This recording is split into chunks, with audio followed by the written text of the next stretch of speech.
มหาเถลานุเถระตันเจ้าคณะพระสังฆาธิการพระภิกษุสามเณรเจ้าจุโตนจุองค์กุวัดวาอาราม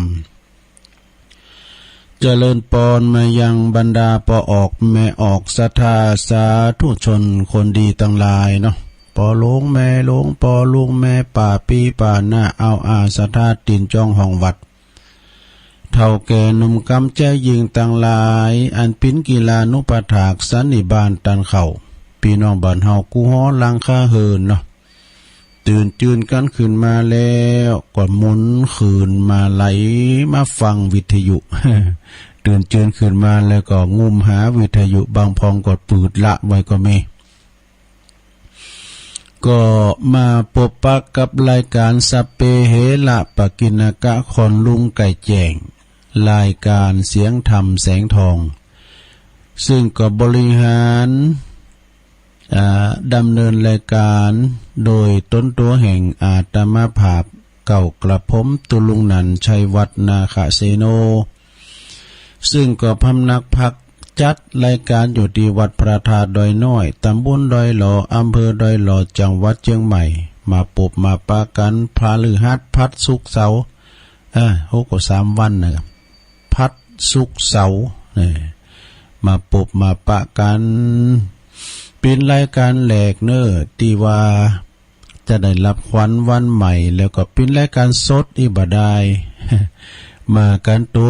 ปินบอกวันเวลานาทีได้นะบอกนาฬิกาได้ตะลุงนี่ตื่นจืนขึ้นมาได้มือ1:00ละตั้งเวลามันรับดีเฮ้ยบ่คืนแล้วนี่ตื่นได้ไปนอนห้องใหม่ซะก้ามเนาะก็กึดหานอกก็การระยะเตียวปุ่นมาพี่ก็ไกลมันก็นอนให้เก้ากลางนี่แหละฮึบึดเกินบึดจะไปนอนรับดีหรอไปนอนปุ่นนะสะดุ้งตื่นมาโหว่าเพดานนี่เป็นสีฟ้าไปหมดเลยนะเนาะก็ห้องใหม่เฮานี่เนาะมานอนวันที่เก่าแล้วหลวงพ่อวันที่เจ้าเก้าวันที่ยังก็วันนั้นน่ะลืมวันไปละวันเก่าคำนะเด้อวันศีลวันหนึ่งรอหลังวันศีลวันนะวันเก่าคำวันนั้นน่ะวันดีต้องลงขนครัวมาเลยอ่ะวันรับวันนั้นนี่โอ้ยรับดีรับมนสะดุ้งตื่นโหอันนี้มันจะเฮินเฮาเลย เท่าความมาหน่อยห้องใหม่เลยรับดีเอาแล้วนอกศรัทธาญาติโยมต่อไปเขาจะไหวพระกันตื่นกันมาแล้วบ่ลงบางลงโอนแล้วก็แม่บุญพินนี่เป็นมามเจ้าละ มาหลังไม้เจ้าก็เจริญพรแม่บุญยงกันทวงสันทรายน้องจ้อมเปิ้นก็ว่าฟังเพลงการทูลก็โมนนี่หรอนี่เป็นแฮนดี้ไดของแม่น้อยบุญยงแซ่พันวันนั้นปากกันปูนเปิ้นเอามาหือก็เลยว่าเปิดป้ายอ่านมันก็เป็นชุดของทูลทองใจ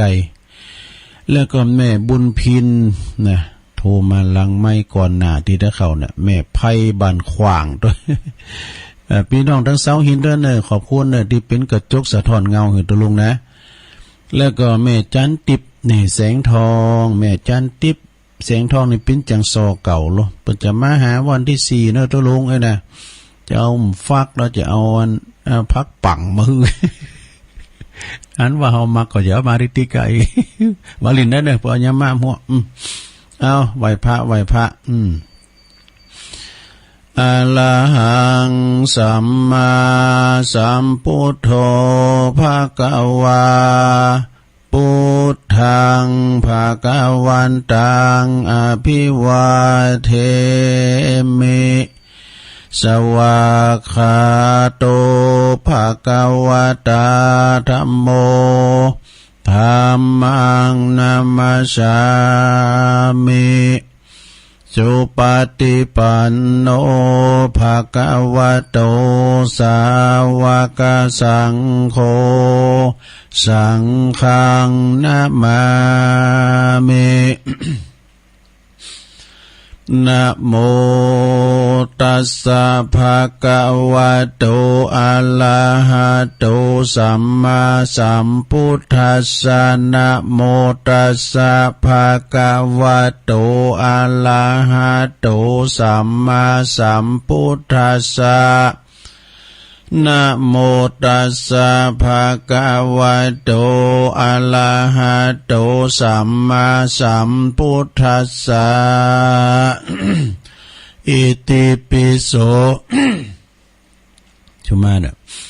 อิติปิโสภะคะวะอะระหังสัมมาสัมพุทโธวิจาจารณะสัมปันโนสุขโตโลกวิตูอนุตตโลปุริสตัมมัสสาลทิสัทธาเทวมนุสสานังพุทโธภะคะวะเตสวาคาโตภะคะวะตาธัมโมสันติทิโกอากาลิโกเอหิปัสสิโกโอปันนยิโกปัจจตังเวทิตาโปวินโยหิติสุปฏิปันโนภะคะวะโตสาวกสังโฆอุจจุปฏิปันโนภะคะวะโตสาวกสังโฆยายะปฏิปันโนภะคะวะโตสาวกสังโฆสามิจิปฏิปันโนภะคะวะโตสาวกสังโฆยัตติตังจัตตาลิปุลิสยุคานิอัฏฐปุลิสปุคลา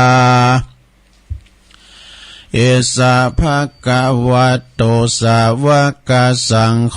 อาหุนายโยปาหุนายโยตักขินายโยอัญจลิกาลานิโยอนุตตลังปุญญเขตังโลกัสสาติ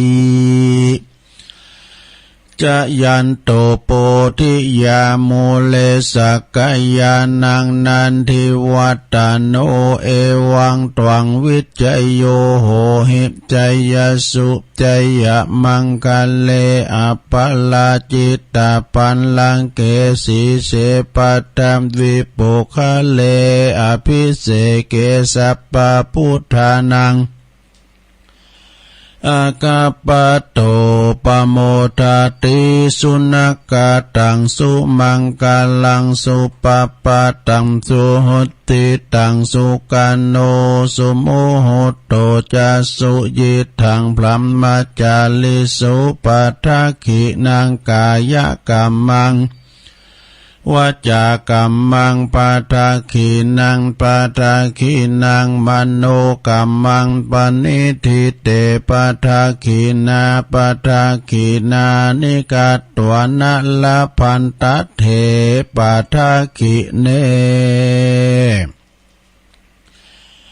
สัพพิติโยวิวาจันตุสัพพะโลกโควินาศตุมาเตภวัตวันตะลายโยสุขีติกายุโกภวะอภิวาทนาสิลิสานิจังวุตตาปัจจายโนจัตตารโอ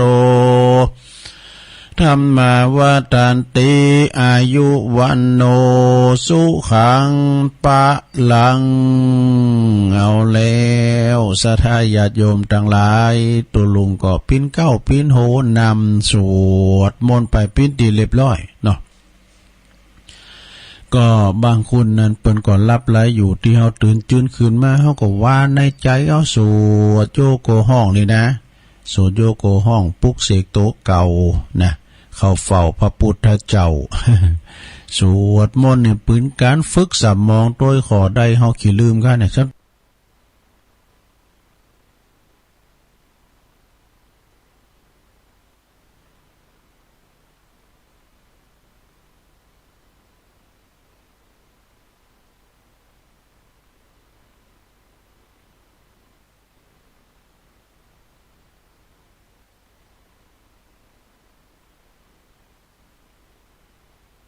เตือนนะ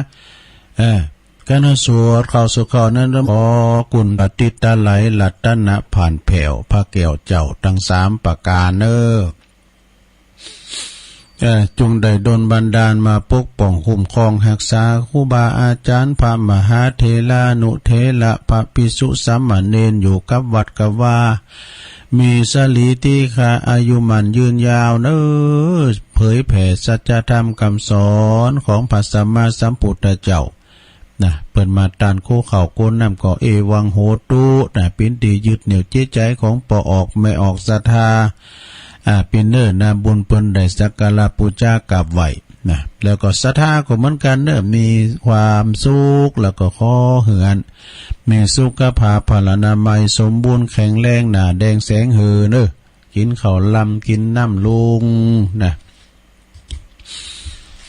ต่อไปจะเอ่ยไปตังวิทยุตุลุงมันวาวยังไปแล้วมาขีดติดพันขีดลืมเดี๋ยวจะลืมให้บอกขอบคุณสถานีวิทยุเพื่อการศึกษาพระพุทธศาสนาและวัฒนธรรม FM 104.50 เมกะเฮิรตซ์จากวัดไฟหินตำบลสุเทพอำเภอเมืองจังหวัดเชียงใหม่โดยเมตตาบารมีธรรมอาจารย์ท่านพระครูสัมมุวิสุวัฒน์วรกิจโจอาจารย์เปิ่นก็เชิญสัญญาณไปปิ้นตีเรียบร้อยกับขอบคุณ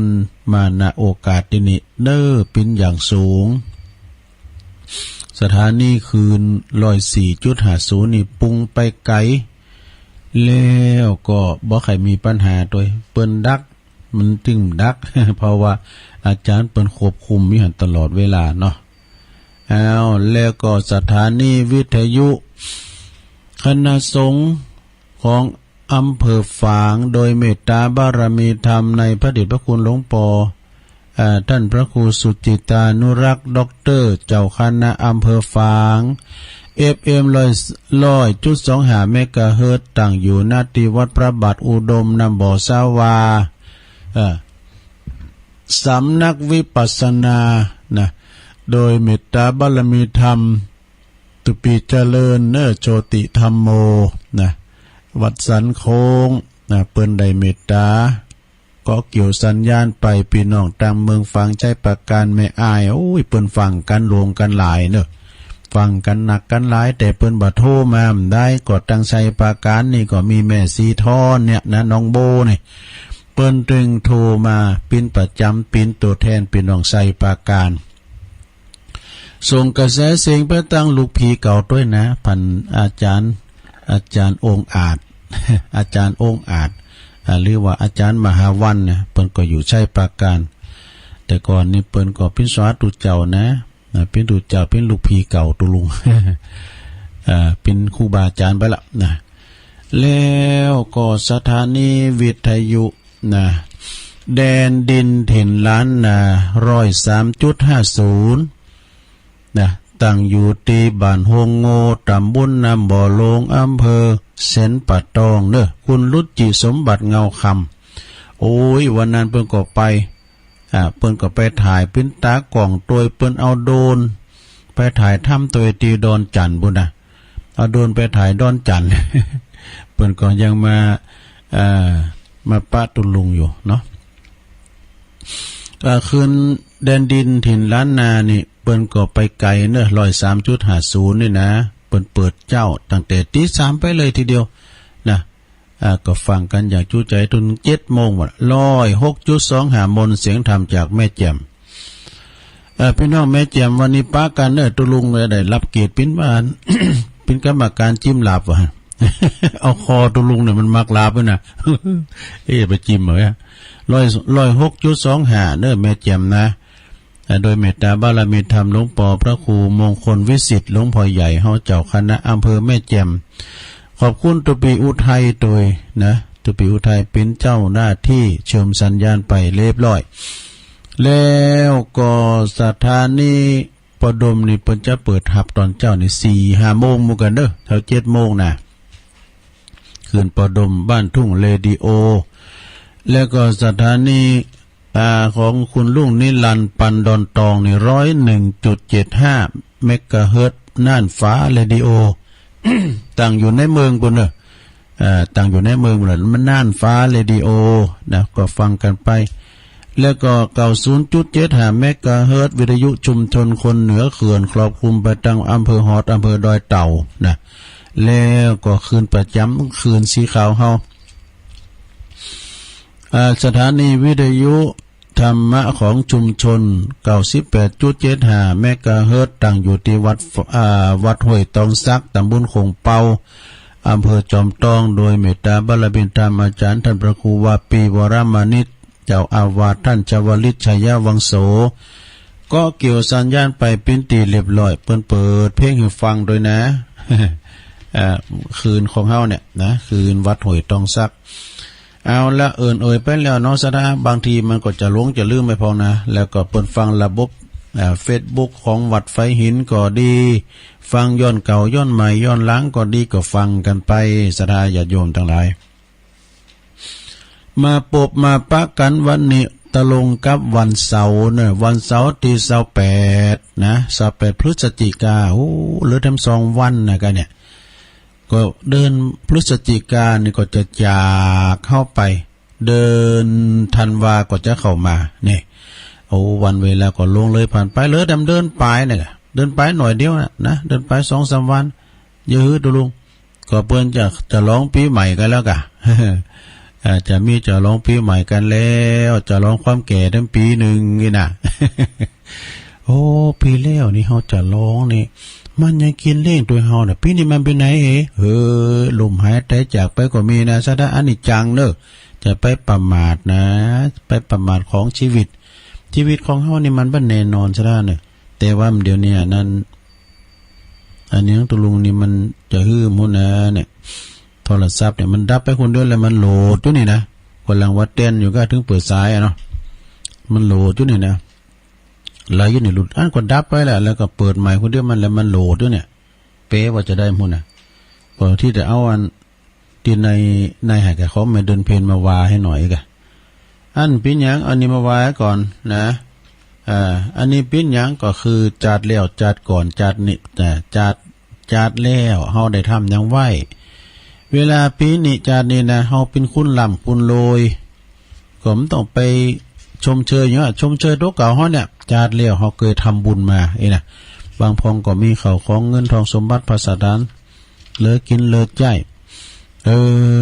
ก็เป็นว่าจัดแล้วนี่เฮาก็เคยบริจาคมันมีผลมีเหตุมีผลในสถานะอย่างสุภาพมานพเนี่ยโตไทยบุตรเปิ้นมาตั้งปัญหาประเด็นถามพระพุทธเจ้าทำไมคุณเฮายิ้มเหมือนกันท่านไม่ยิ้มเหมือนกันหน้าตาก็เหมือนกันแล้วก็โชคลาภวาสนาก็เหมือนกัน นี่นะอายุยืนยาวอายุแสนนี่บ่เหมือนกันพองก็อายุแสนพองก็อายุยืนยาวพองก็มีโรคภัยไข้เจ็บมาลุมเล่าพองก็มีโรคภัยไข้เจ็บมีพละกำลังแบาแข็งแห้งต่างบางพองก็มีผิวพรรณวันนะขี้ริ้วขี้เลพังไล่แต่บางคนก็ผิวพรรณวันนะสวยงามนี่ไม่ยังเหมือนกันบางคนก็มีสักดาน้อยบางคนก็มีสักดาหนักนะสักอันนี้กะเกียรติยศศักดิ์ศรีอย่างนี้เนาะบางคนก็มีโภคะน้อยบางพองก็มีโภคะนักโภคะทรัพย์นะโภคะทรัพย์แต่บางคนก็เกิดมาตระกูลสูงบางคนก็เกิดมาตระกูลเต็มบางคนก็ไล่ปัญญาบางคนก็มีปัญญามันเป็นพอเหตุใดพระพุทธเจ้าก็ดึงบอกไว้นะใช่ไหมเพิ่นก็ดึงบอกไว้เป็นอย่างไว้นะแล้วก็กันเดียวกันมาซ้ำต่อไปนะอันนี้เป็นขอมว่านะอันนี้เป็นขอมว่ากันเดียวกันมาซ้ำต่อไปเดี๋ยวเขาจะโยงเข้าบาทได้กันในลงเด้อไปยาวติ๊กตุลุงกันไปก็จะติดพันไปตุลุงก็จะโยงเข้าบาทไหวพระหับศีล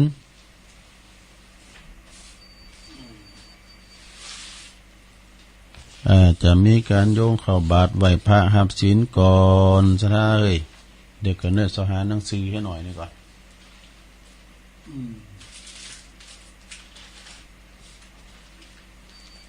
สหาสมุดหนังสือก่อนไม่ขี้ลืมนะตุลุงนะเอาไว้ให้ที่ไหนนี่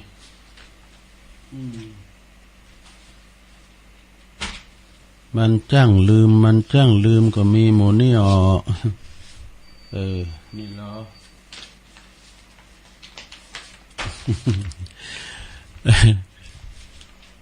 อันว่านี่ใครงุยไปหน่อย โอ้มิสิวิสิวายมันมีพินเตอร์นะลุงซัมพองนี่ก็ซัมวันนี่ก็ก็เรียกว่าไหลหลุดนี่นะบางวันก็เต้นนี่นะบางวันก็อารมณ์ดีบางคนก็อารมณ์ดีปุถุสอนปุถุอย่างสักเดียวก็โตเก่าปุถุขี้ติ๊บเดียว อันดีมแง้มมุนมองเนี้ยเอาฟังไว้ที่อันนอกของส่งกันเนาะลุงเนาะยิ้มแย้มแจ่มใสเน้อศรัทธาเน้อเอาโยงเขาสมมุติว่าวันนี้วันศีลนะโยมนะอีเมเขาได้ไปวัดไปวามได้ตุลุงจะฟื้นฟูนะฟื้นฟูสมองนะว่าโดยการเน้อว่าดังๆโหไปว่าดังเดี๋ยวเขาจะตื่นนะเขาจะเดือดโหว่าไปอันนี้สุมาขันเกี่ยวตังสามนะใจในบ้านเน้อลองว่าพอร้อว่าตัวเต้น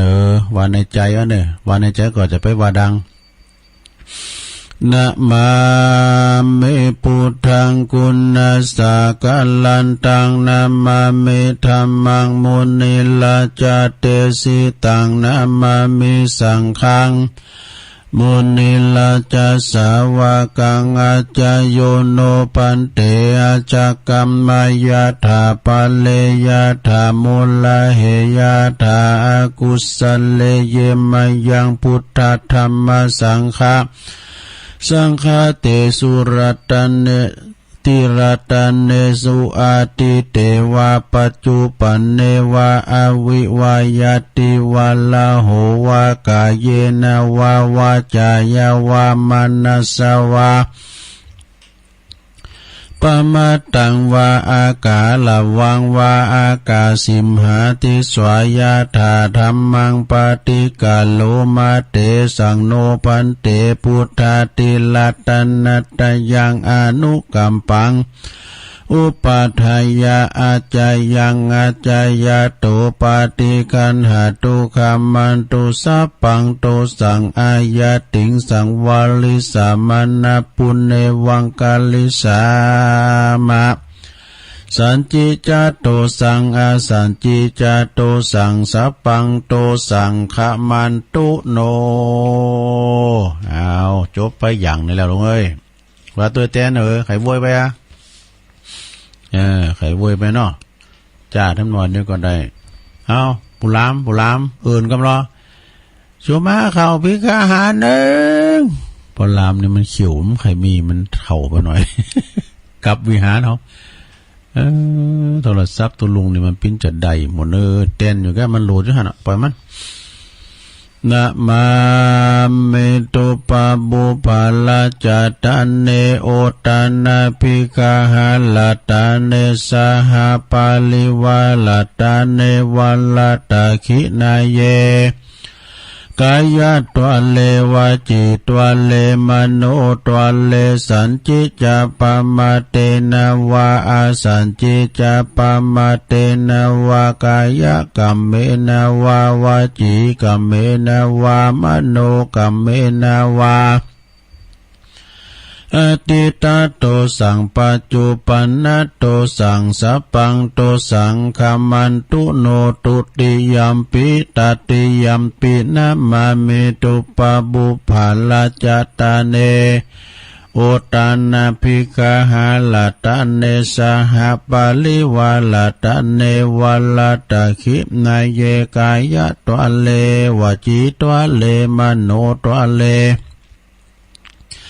สันจิจาปมาเตนะวะอาสันจิจาปมาเตนะวะกายะกัมเมนะวะวจีกัมเมนะวะมโนกัมเมนะวะอาติตาโตสัง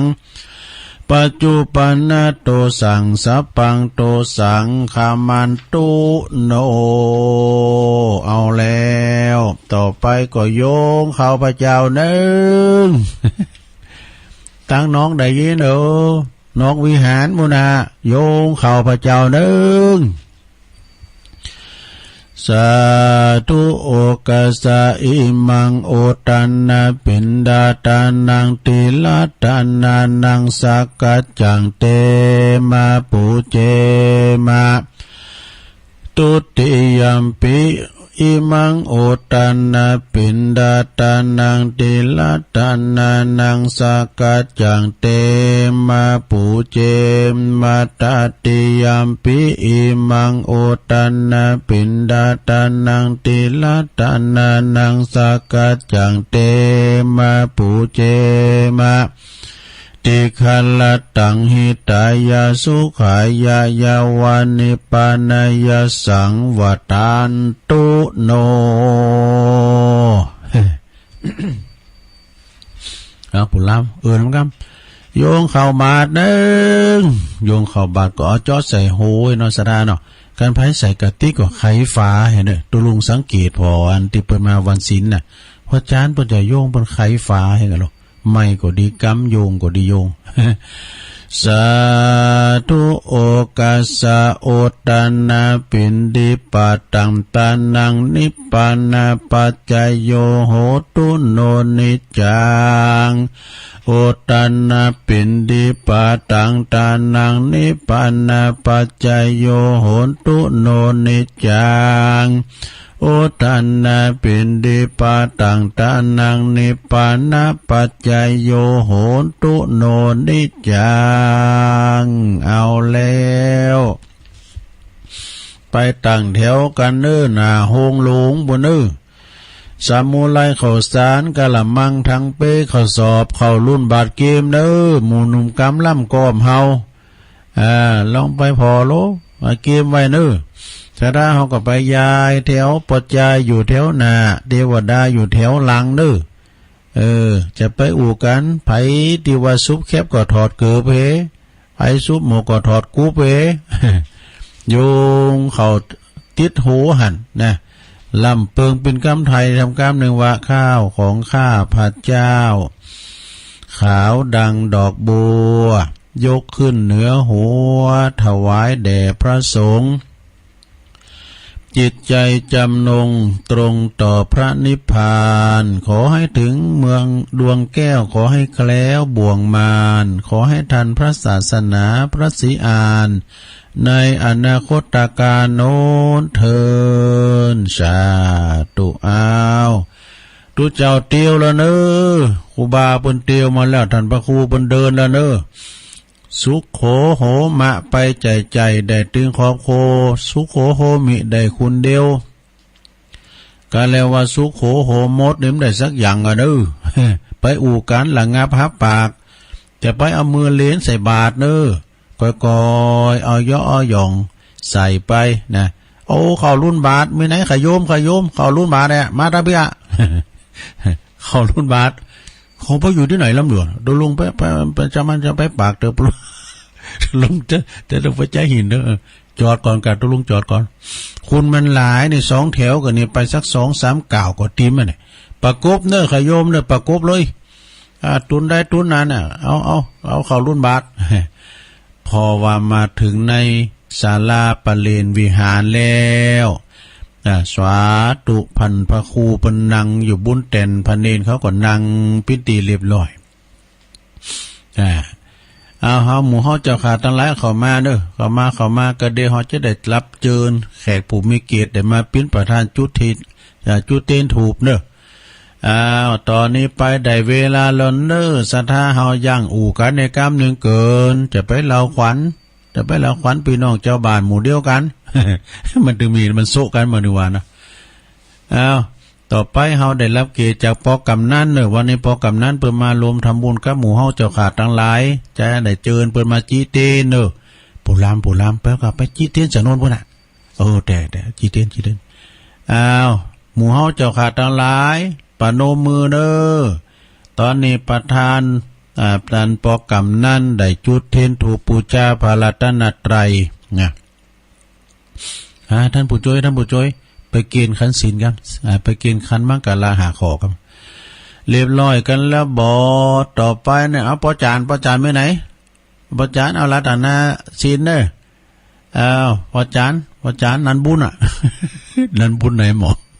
ปอจานนันบุญนันซักอะไรเลยว่าด้วยการดังๆดูรัตนาศีลพร้อมกันนะ มะยังพันเตติสาลเนนะสหปัญจศีลานิยาจามะตุติยัมปิมะยังพันเตติสาลเนนะสหปัญจศีลานิยาจามะตติยัมปิมะยังพันเตติสาลเนนะสหปัญจศีลานิยาจามะ นะโมตัสสะภะคะวะโตอะระหะโตสัมมาสัมพุทธัสสะนะโมตัสสะภะคะวะโตอะระหะโตสัมมาสัมพุทธัสสะนะโมตัสสะภะคะวะโตอะระหะโตสัมมาสัมพุทธัสสะพุทธังสรณังคัจฉามิธัมมังสรณังคัจฉามิ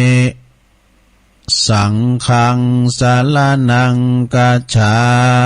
มิตุติยัมปิพุทธังสรณังคัจฉามิตุติยัมปิธัมมังสรณังคัจฉามิตุติยัมปิสังฆังสรณังคัจฉามิ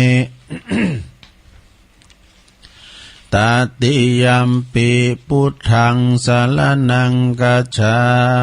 มิตติยัมปิธัมมังสรณังคัจฉามิตติยัมปิสังฆังสรณังคัจฉามิติสรณะคัมมานังนิทิตังปานาติปาตาเวรมณีสิกขาปะทังสมาธิยามิอะตินนาทานาเวรมณีสิกขาปะทังสมาธิยามิกามเมสุมิจฉาจาราเวรมณีสิกขาปะทังสมาธิยามิมุสาวาทาเวรมณีสิกขาปะทังสมาธิยามิสุราเมรยะมัชฌะปมาทฐานาเวรมณีสิกขาปะทังสมาธิยามิอิมานิปัญจสิกขาปทานิสีเลนะสุขติงยันติสีเลนะโภคสัมปทาสีเลนะนิพุติงยันติตัสมาสีลังวิโสทะเยสาธุสาธุสาธุเอาแล้วศรัทธาญาติโยมทั้งหลายประจันนันบุญได้อาราธนาอาราธนาศีลหมู่เจ้าข้าทั้งหลายเอาศีลกันเป็นที่เรียบร้อยเนาะเป็นที่เรียบร้อยแล้วศรัทธาญาติโยมทั้งหลายตอนนี้ไปฟังเกตเล็กเกตน้อยเกตธรรมจากตุปทาศรัทธาหมู่เฮาทั้งหลายก่อนที่จะเอาปอนเนี่ยทุกปอก็มีข้อคิดทั้งทำทั้งน้อยเด้อตุปทา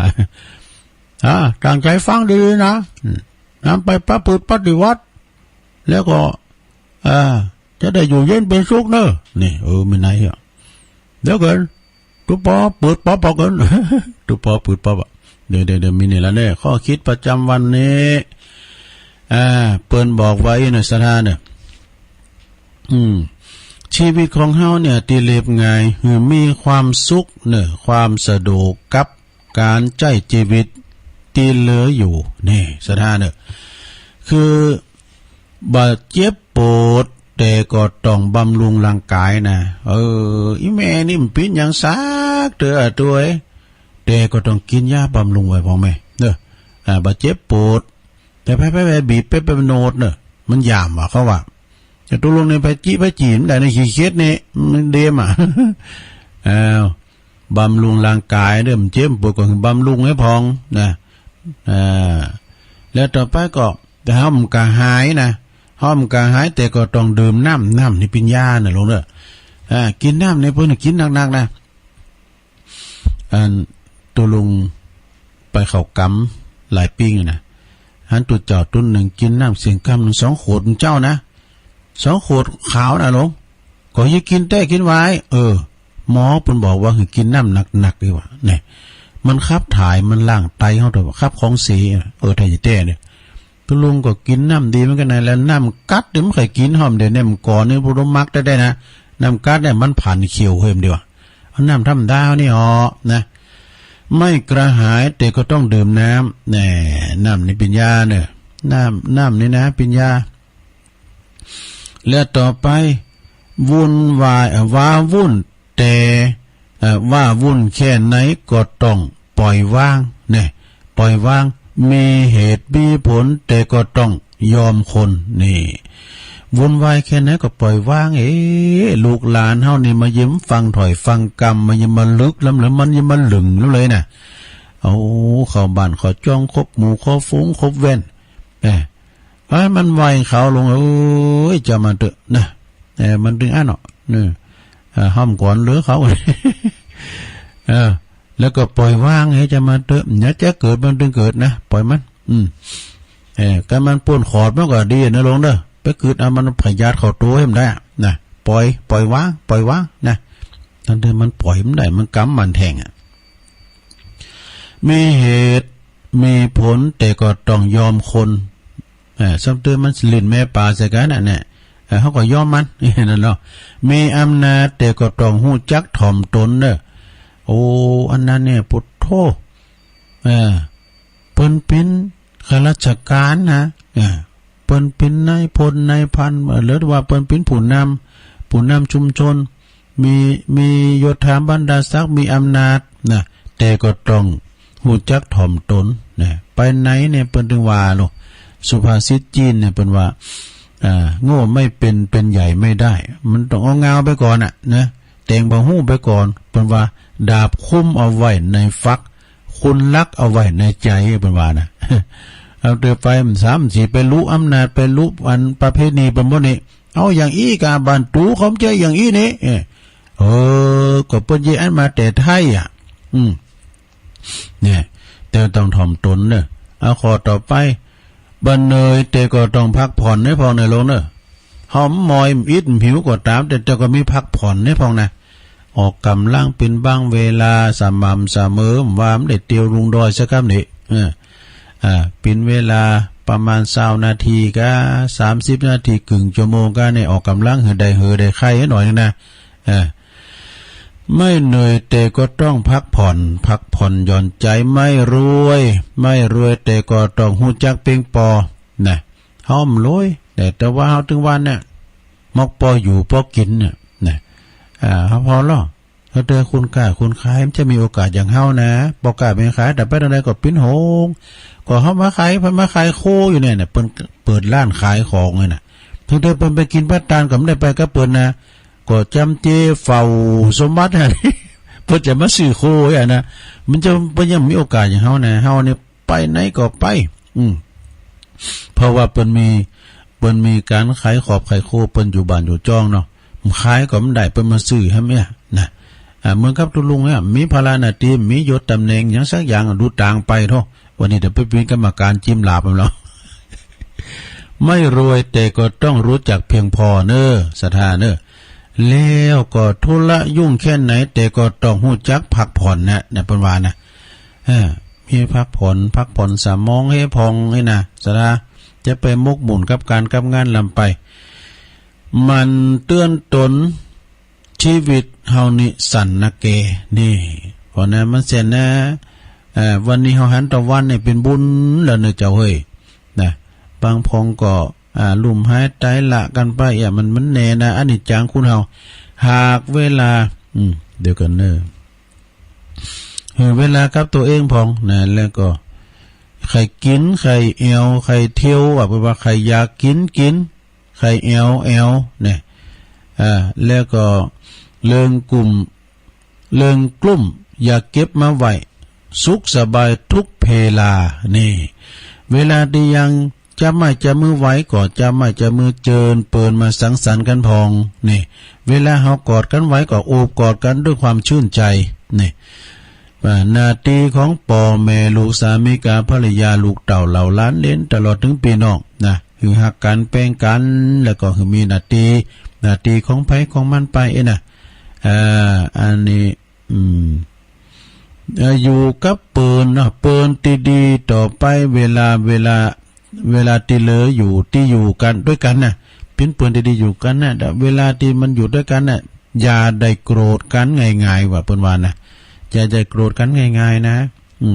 การเฮาเกิดโกรธกันเกลียดกันเดือดดาท้อกันนี่นะเหมือนกับแก้วที่มันแตกมันเหล่าเอามาต่อกันมันยังหันห้อยเหล่าอยู่นะสถานมันจะมีในใจมีหน่อยนะมันมีหน่อยนึงแล้วมาเนี่ยสถานญาโยมเปิ้นนึงว่าเนาะนี่เปิ้นถึงส่งคูณ18คูณอันนี้หอมว่านะสุดท้ายนี่คือความสุขอย่างแท้จริงของชีวิตนี่จบสถานญาโยมนี่นะความสุขเล็กๆน้อยๆนะเฮาทำได้นะสถานเนาะบ่หิวกระหายแต่ก็ต้องดื่มน้ำเนี่ยนะโอ้เป็นกรรมดีดอกขอบคุณแม่เดือนเพ็ญเด้อเปิ้นสูงมา เอาอันนี้ทำกรรมนึงเกินสถานญาติโยมทั้งหลายฟังไปเพลินๆเนาะฟังไปเพลินคุณเฮาเนี่ยนะสถานญาติโยมจัดแล้วปังหลังคือเหตุได้แล้วก็พ้นจากจาดแล้วเฮามาปิ้นอย่างนี่นะอันนี้มันปิ้นคติธรรมกระจกส่องกรรมส่องความจริงกระจ่างทุกชาติภพนี่เพราะว่าเฮามาเกิดมาใจกรรมนะโยมนะเกิดมาใจกรรมเหมือนกันหมดแหละพองก็เกิดมาเสวยบุญพองก็เกิดมาใจกรรมในสถานะคุณเฮานี่มันเหมือนกันอย่างเดียนที่เปิ้นถามกันเจ้านะเปิ้นถามกันสุภธรรมานุปนะที่เปิ้นถามกันว่าพอเหตุใดเนี่ยมันเป็นอย่างอันอย่างอีกเปิ้นว่ามนุษย์คนเฮาน้อยนักนี่แต่จะมาหันเข้าใจชีวิตของตนอย่างแท้จริงเพราะว่าเมาก็สวาหากินแต่เฮาว่าเป็นจังได๋แล้วอันนี้แถมเด้อเหตุใดนะผลของกรรมเนี่ยเหตุใดจาดนี่ถึงมีบ้านใหญ่โตมีบ้านเฮือนหลังใหญ่โตโอฬารนี่เฮือนหลังใหญ่หลังงามนี่นะเป็นว่าผลจากจาดแล้วปางก่อนนี่เฮาได้เคยบูรณะซ่อมแซมบำรุงศาสนสถานมาแล้วนี่แต่ปางก่อนนะจาดปางก่อนนี่ท่านผู้ใดเคยมีส่วนร่วมหากว่าท่านเคยมีส่วนร่วมในการซ่อมแซมโบสถ์ก็ดีวิหารก็ดีศาลาปะเลนขุดน้ำบ่อก่อกำแพงสร้างศาลาก็ดีนะบ่ว่าจะเป็นการลงทุนโดยการเอาเงินเอาทองหรือว่าเอาเงินไปออกคือเปิ้นก็ดีหรือว่าลุงแห่งกายแห่งใจก็ตามนอกจากการจะช่วยเหลือซ่อมแซมแล้วหากว่าผู้ใดเคยมีส่วนลงแห่งหรือว่าสมทบทุนในการก่อสร้างวัดโบสถ์วิหารอย่างเนี่ยก็ดีนะสร้างศาสนสถานหรือสำนักปฏิบัติธรรมต่างๆก็นับว่าอยู่ในเกณฑ์เนอะเปิ้นว่านะแล้วก็ในจาดนี้เนี่ยในจาดนี้นะจาดแล้วเจ้าในจาดแล้วนะในจาดนี้ผู้นั้นจึงมีบ้านเรือนที่พำนักพักอาศัยใหญ่โตโอฬารหรูหราว่ะ อย่างเฮานี่ ถ้าทำได้ ไปได้แปลงด้วยเปิ้นก็เลยว่าเปิ้นเอาแปลงห้องให้คนเดียว มันเสียงจะตั้งสักบาท นี่ก็ไปหอมสังเป็นวันนั้นแก่น1ปัญหาแล้วเนาะนะได้อยู่ห้องรู้เหมือนกันเด้อ ได้อาบน้ำอุ่นกันน่ะโอ้น้ำก็อุ่นได้เด้อมันก็หูกำได้หรอหูอีอาบถึงวันนึงดิอาบถึงวันน่ะกะแล้วก็ซะท่า ผู้นั้นเนี่ยจึงมีบ้านเรือนที่พักอาศัยใหญ่โตหรูหราวะนะจัดแล้วนี่ได้แปลงได้บูรณะซ่อมแซมเป็นศาลานี่จะเน็ตกันน่ะศาลาแปลงวัดแปลงว่านี่น่ะเนาะ ได้เฮาออกตั้งก็ดีอีน่ะลุงเฮาได้ออกตั้งก็ดีหรือว่าเฮาได้ช่วยลุงบาลุงแฮงนี่นะปุดโธถ้ามือเฮานี่มีบ้านตัวหรูหราหรือว่ามีอาคารมีตึกอาคารตีทำการค้าดูปุ่นกันเนี่ยทำการค้าเนี่ยมีห้องแถวกับพุ่นเนาะยิ่งไปกว่านั้นอาจจะเป็นเจ้าของศูนย์ร่วมการค้าดูแล้วก็ห้างหรือว่าห้างสรรพสินค้าดูโอ้ซึ่งก็เป็นธุรกิจของตนเองอย่างมีเกียรติมีศักดิ์ศรีดูเนี่ย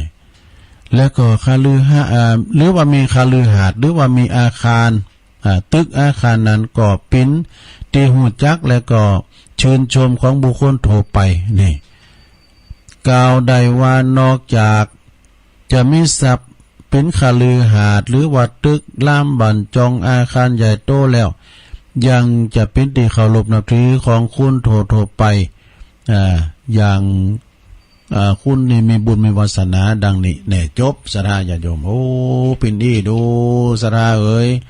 เนี่ยเปิ้นกินเปิ้นทานเปิ้นสั่งวัดสั่งวาก็ไปเถอะนะตานไปเฮามีหน่อยก็ตามบาทตามแห้งเปิ้นจะบังคับดูเอาสาวตุ่นหมื่นไผจะหาพองปรับ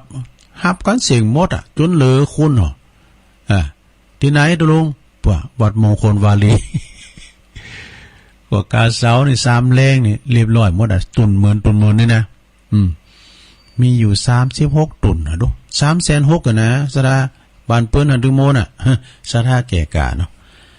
ไปบ่ว่ามันซื่นปะตุปีบุญกรรมตั้งบนก็เจ้เปิ้นฮับหมดอ่ะตุลุงเนี่ยดินกับเบื้องนะตกไปอยู่เป็น 5-6 แสนว่าดูโอ้ดินกับเบื้องมันหลังใหญ่แล้วซะนะเนาะเอี้ยเปิ้นแปลงวัดแปลงว่าที่ไหนก็ไปเปิ้นมีนักก็หอมนักเฮามีนักก็ตามบาตามแห้งนะลงเด้อเปิ้นจะบังคับจิตใจบุญอยู่ในการเจตนาเฮานะบางพองนี่ทำบุญเอานามได้นี่โตก็ข้าหอมถึง20น่ะตัวย่ำประกาศตำเดียวอันนี้ศรัทธาฝุ่นศรัทธาหูตังมันมีหลายศรัทธานะศรัทธาฝุ่นตกศรัทธ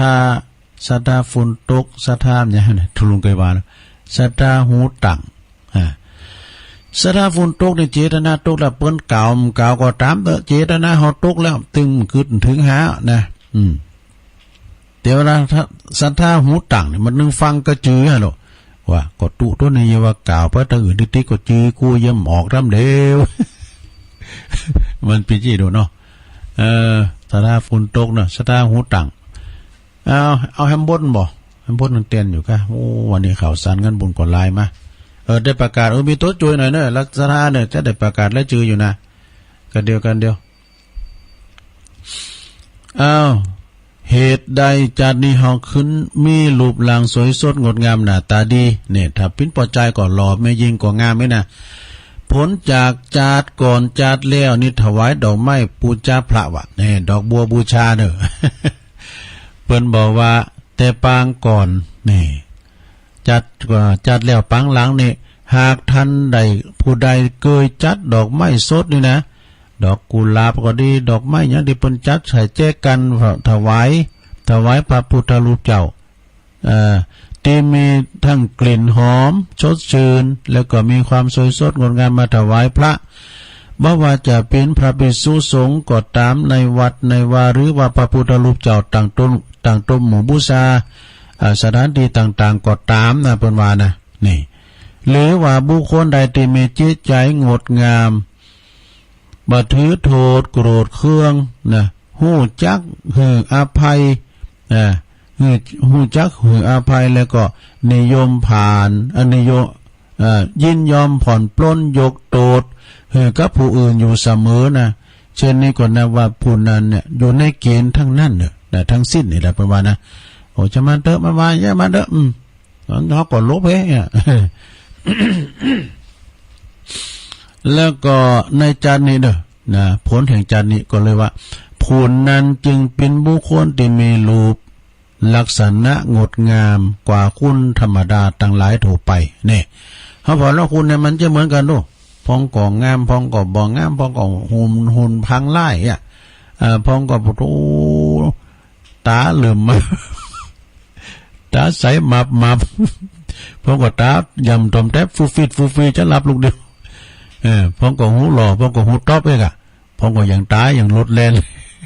พองก่อตาหวานเนี่ยเป็นมาเนาะตัวลุงทองมานะ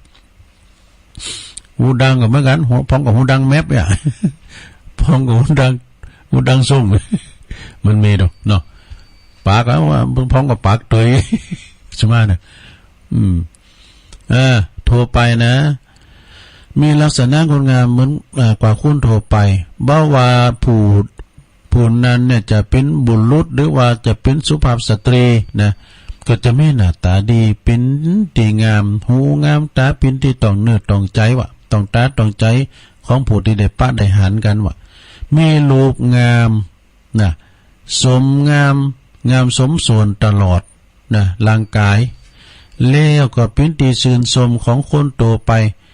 โดยว่าตั้งแต่เกิดมาก็มีความงามละอีวะอย่างตุลุงนี่ก็รอพอนี้แล้วก็มีความสง่าเป็นพิเศษเห็นว่าทำงามนี่ใจดีนะไม่หลงใจกว่าเหมือนแม่น้ำปิง เมื่อมีอายุแก่ตัวมาก็ยังดูงามอยู่ว่ะดูโอ้ก็ยังงามอยู่ดูสง่าเสมือนว่ายังหนุ่มอยู่เนี่ยคุณงามมือน่ะเนาะอาจารย์ไพบุญมาอาจารย์ไพบุญนี่เขาเกณฑ์เนี่ยอาจารย์ไพบุญนะหมอศาสตร์พี่น้องตังปุงชัยก็อย่าสนะญาโยมหันว่าตุลุงงามนะขอไปเจ็บไปป่วยเด้อแล้วเนาะไปเจ็บไปป่วยเนอะอย่างนั้นเนาะอันนี้ก็เก็ตเล็กๆน้อยๆในสถานเนาะแรงบืดแรงบืดไปมีเห็นใดวันนี้วันเสาร์นี่วันนี้7 โมงอาจารย์พระครูจะมาครับนี่จะไปเมเจียมจะไปโฮงเฮนสมเด็จยาเปิ้นไปตอดผ่าป่ากันแล้วเปิ้นมาแข่งการ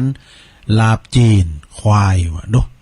แล้วก็แข่งกันแกงโยกใส่กุย2อย่างนะซะนะแกงโยกแถมก็รับรองได้กับพี่น้องว่าก็อันอาจารย์ไปก็โทรหาเนี่ยแม่เพนเขาหมุนน่ะเปิ้นลาบเก่งด้วยลาบควายเปิ้นลาบจะเบิ่งให้น้อยหน้าเด้อเอาตุลุงไปจิ้มนายอ่ะ อย่างคอเหล่าเพิ่นก็อย่างตุ่มล้อเถินเพิ่นก็เอาคอเหล่าไปจิ้มเนี่ยเนาะแต่คุงตุลุงมันคอลาบ ชิมาเนี่ยลงเด้อนอกลึงมาหน่อยกะต่อไปประกาศอันนี้หน่อยนะสถานเด้อมีโต๊ะโดยหน่อยนะวันนั้นไปกับเปิ้นหอมอินเทอร์เน็ตหอมกันติดกันทำกันนำกับไฟตุลุงยินดีหลายๆนะโยมนะก็ถือว่าเป็นการจุนเจอกันนะตุลุงอยู่ตั้งบุญดอยเนี่ยมื้อในฟ้าแมบอูซื่อๆเนี่ยนะแล้วตัวเจ้าก็มีหลายเดินหลวงพ่อหลวงศพเนี่ยบ้านเนี่ยตุลุงไปแล้วเฮาก็คือแจ้วันโอ้ตัวน้อยเขาเปิ้นเห็นหนังสือเปิ้นเห็นหนังสืออันก็ไปสอดบอกเขาตุวันผู้ไปเด้อตุลุงพ่อคือตุลุงไปเห็นดูตุ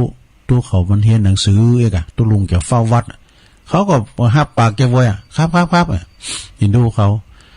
แล้วเฮาไปอย่างเงี้ยไปนอกเลืองอย่างเงี้ยนะจะนอกเดือนละไปนอกสถานที่เปิ้นฮอมาก็ดีใจนะ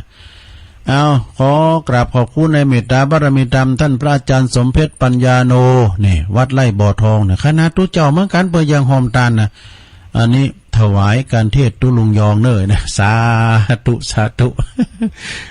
สีเดียวกันเนี่ยมันเปิ้นยังหันความสำคัญนะการเผยแผ่นี่นะขอบคุณตุปีสมเพชรเนี่ยวันนั้นเปิ้นก็ไปหลุมได้อู่กันดีมันได้อู่กันดีพอตุลุงก็มีเวลาอู่เปิ้นหลวงพ่อมานิตถาวโรสำนักสงฆ์หอมบุญหอมปัจจัยมาแถมขอบคุณเน้อหลวงพ่อเน้อหลวงพ่อมานิตถาวโรนะสำนักสงฆ์หอมบุญป่าไม้แดงดอยสะเก็ดแล้วก็คณะศรัทธาแม่จ้องไอ้ว่าดอยสะเก็ดเชียงใหม่นี่อันนี้เปิ้นลมแล้วก็ไม่มีอันที่ว่านะก็อ่านไปเล่นบางพองก็ไม่ได้ยินจือก็ไม่ความว่าแรงว่าตุลุงอ่านไม่พองแล้ว เฮ้ยอ่านยังวันมันเจ้ามันมีเวลาแล้วโลยเพราะว่าตุลุงเดินแล้วเนี่ยเอาไปจ่ายเปิ้นวันที่25เดี๋ยวนี้มันลงเลยมาหลายวันกูเปิ้นแท้อ่ะวันจันทร์เนี่ยตุลุงจะมาจ่ายแล้วได้แก้ซองละกันได้ประกาศตุลุงจะได้แก้ซองดอกการแก้ซองละบอกก็แจ้งเป็นอย่างอันนี้การน้ำกับไฟไว้ตีนึงเนี่ยค่ะถ้าการน้ำกับไฟตุลุงก็มอบให้หลวงพ่อเนาะหลวงพ่อเปิ้นโอ้รายจ่ายเปิ้นสูงหนักหลายอย่างแล้วก็ตุลุงก็จะเอาไปให้เปิ้นวันจันทร์เนี่ยนะการอินเทอร์เน็ตเพราะว่าอันสั่งร้านไว้ละต่อไปมีปอบุญส่งตันเนี่ยนะตันทวงกับตันหวงเนี่ยนะอันนี้เปิ้นหอมกันเตดเนี่ยเปิ้นอยู่เนี่ยนะเจริญแม่เนี่ยนะแม่คุณลาวบันคุณลาวเนอะสาธุเนอะปอบุญส่งเหมือนกันอันนี้ก็หอมดำ20 บาทตำบลแม่เจดีย์นะคุณลาวเนอะสาธุแม่อุ่นเลินกิตติพงษ์ไพศาลบันมอนโอ้พี่น้องบันมอนเนอะตุลุงก็ฟังครูบาวัดโพแฝดเปิ้นเตดโมนดิหอมกันเตดตุลุงเนอะซองนึงนะขอบคุณเนอะแม่อุ่นเลินอันนี้แม่อุ่นเลินฝากวัดปากตั้งเจริญเนอะก็เดินดึงปักกันเปิ้นถ้าขึ้นมาหับตุลุงเนี่ยพอเช้าค่ำเมซีโนนเนอะอ่อนสีอันนี้ก็มาจากด้อยน้อยตำบลหนองหานอำเภอสันทรายนะตำบลหนองหานอำเภอสันทรายแม่เต้าไหอันนี้ก็น้ำกับไฟเนอะพอเช้าค่ำเนอะแม่สีโนนแล้วก็ทำบุญการเทศตุลุงยอง100 บาทแม่สายทองธัญแก้วโอ้นี่หวยการเนอะแม่สายทองนะนักร้องพ่อบุญทำแม่รัตนาสังคำฟั่นนี่มันมาจากโป่งน้องปักกันอยู่หมู่3ตำบลเวงอำเภอเวงป่าเป่านะหอม100 บาทเด้อยินดีเด้อวิชาญพวงสร้อยจิตตาดูนี่จิตตาดูนี่ยันคำหนักเด้ออันนี้เปิ้นก็หอม50 บาทตันหาเจ้ากรรมในเวรแล้วก็ร่วมทำบุญพ่อมานิดแม่สีพันจิตตาดูก็มาจากตำบลยางคามบุญนะหมู่3ทำบุญเจ้ากรรมในเวรทั้ง50 บาทยินดีเด้อป้อเจริญแม่จันเพ็งจำวันกันเนี่ย นางสาวมณียาจำวันบริจาคการน้ำกาแฟตุลุงยอง1 ซองหรอ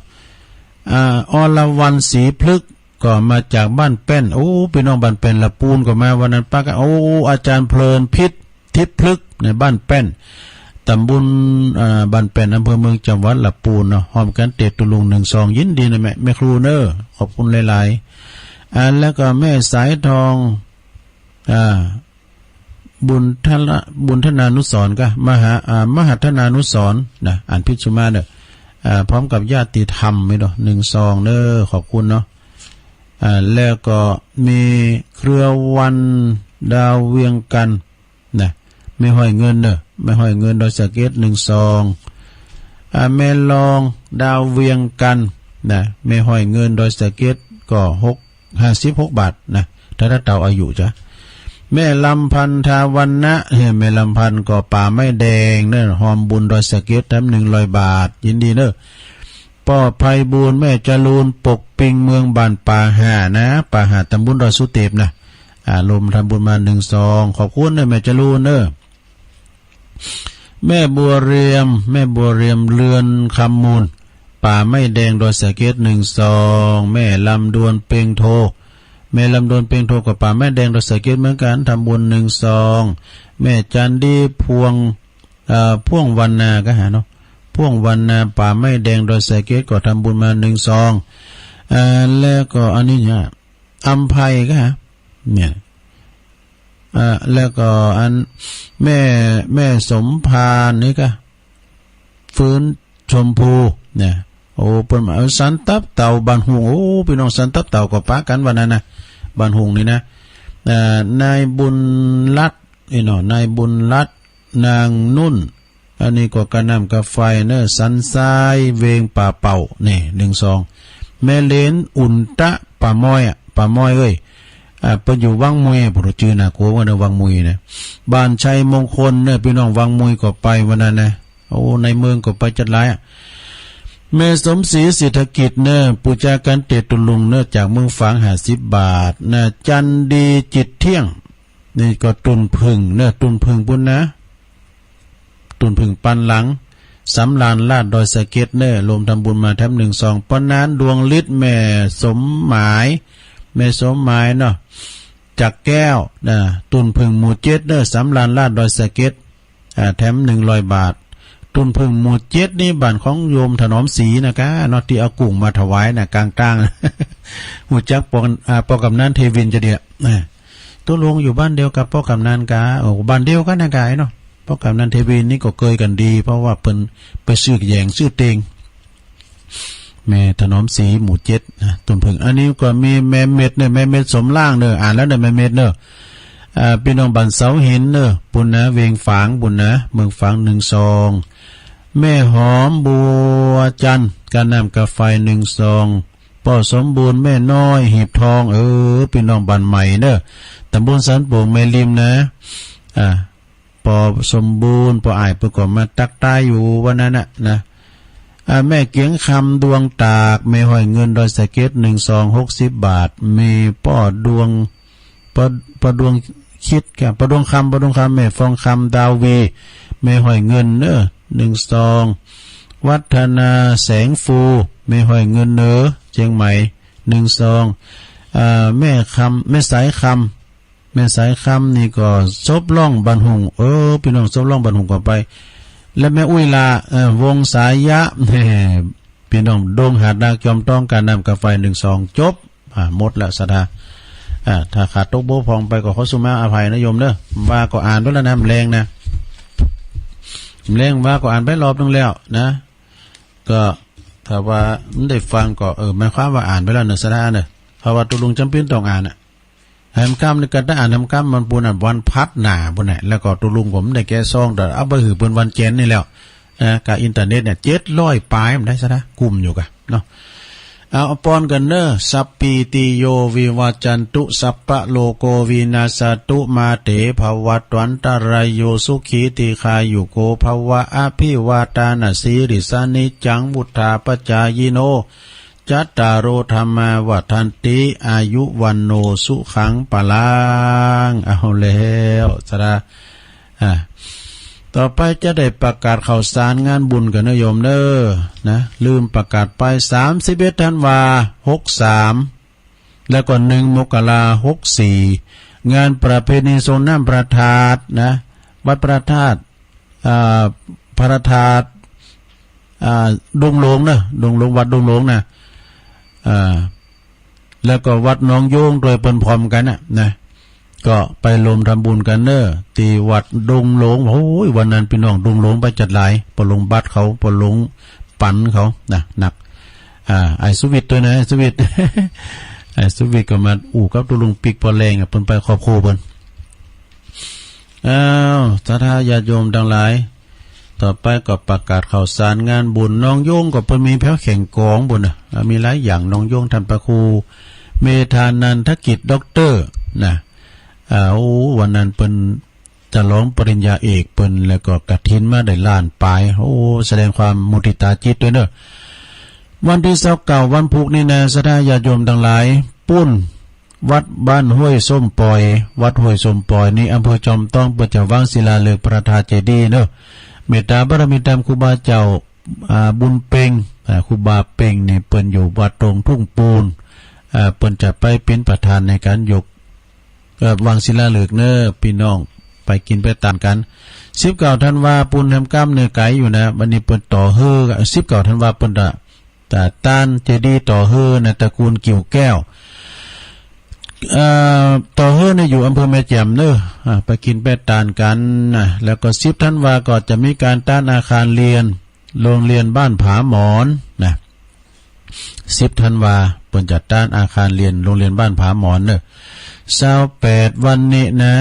โรงเรียนสมเด็จย่าอำเภอแม่แจ่มโดยโครงการของอาจารย์บดินทร์พระครูปลัดบดินทร์ศิละสังวโรอาจารย์เบิ้ม อาจารย์เบิ่มนี่เปิ้นมีบารมีแก่กล้าศรัทธาญาติโยมเข้าถึงประชาชน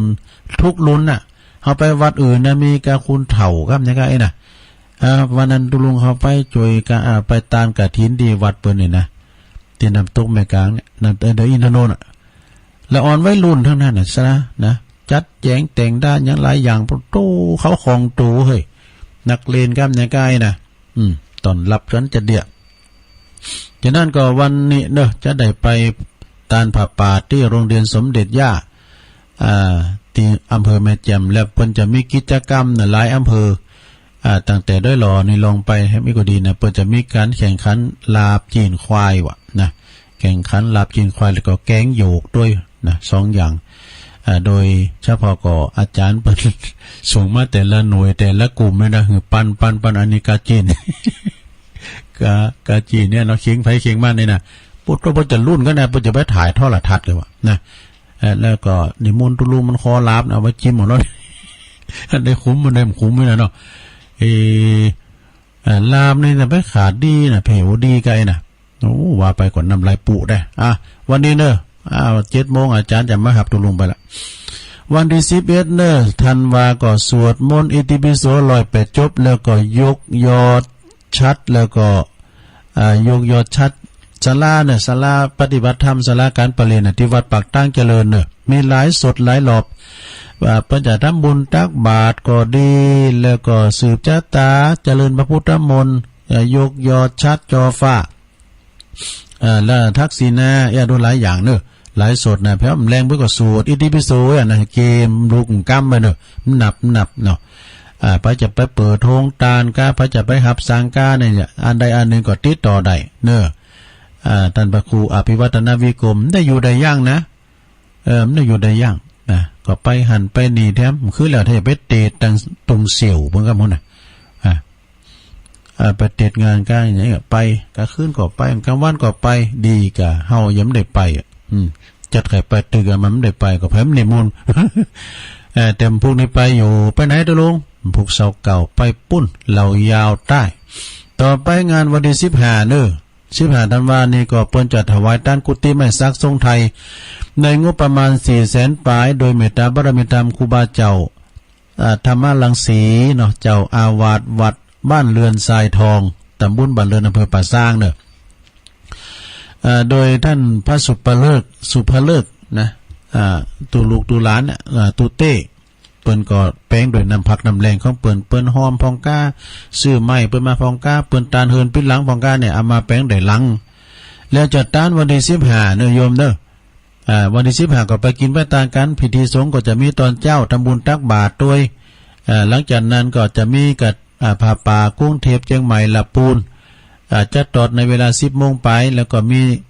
เปตองแข่งขันด้วยเนอะเอาใจคุณเฒ่าคุณแก่แข่งขันเปตองด้วยแล้วจะมีซองฟังคณะทวัดเมืองเถินด้วยเนอะก็ไปที่วัดบันเดินทรายทองวันที่15เนอะธันวานะมีงานวันคำนะตุลุงก็จะไปทีแรกนี้ก็ตุเต้นะตุหลานเปิ้นก็ไปนิมนต์หลวงพ่อรองโอ้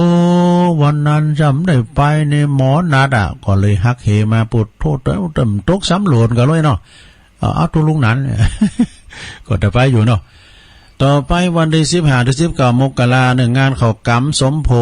งานอันนี้ใจแหละสุมาเด้อ15ถึง19นี่มกรานี่งานจะร้องสมโพธิกะโบสถวิหารกุฏิเสนาสนะต่างๆที่วัดดุงเหนือนะอำเภอเวียงหนองล่องเนี่ยอันนี้นิมนต์นักเกเนี่ยเปิ้นมีปล่อยหลงน่ะกิจกรรมเปิ้นลำไข่มีก็ไปโจยเปิ้นน่ะอันนี้เอาไอ้กล้ามนึงตกตัดตัวเอาไอ้กล้ามเนาะพี่น้องดุงหลงเด้อพระครูกันตะสุตานุกิจอาจารย์มหาเสนอพร้อมกับคณะสัตยาดุงเหนือเนาะไปกินแป้ตานด้วยเปิ้นเนี่ยวันที่1แหละนะ1 มกราคมเปิ้นก็จะเริ่มเปิดโอกาสให้บรรดาพุทธศาสนิกชนปิดทองลูกนิมิตด้วยเปิ้นตัดไว้ลูกนิมิตด้วยนะพระจะไปสั่งดาบก้าดาบน้ำพีนะก็ไปสั่งใดเนอะที่วัดดงเหนืออำเภอเวียงหนองล่อง13 ถึง 20นี่ก็งานพระราชทานเพลิงศพนะออกเม่นพระราชทานเพลิงศพพระครูสิริปุญญากรหรือว่าครูบา ว่าเปิ้นอยู่ปุ้นอดีตเจ้าอาวาสวัดศรีบุญยืนละปูนกลางเว้งละปูนปุ่นนะอดีตเจ้าคณะตำบลเมืองงาโดยก็ในวันที่13นี่เปิ้นก็จะอาราธนาสรีระลางอันไหลวิญญาณของครูบาเจ้าไปขึ้นไปสู่ในเมนโนคัสตดิลิงนะปล่อยล่อเนี่ยปล่อยล่อ13ถึง20ธันวา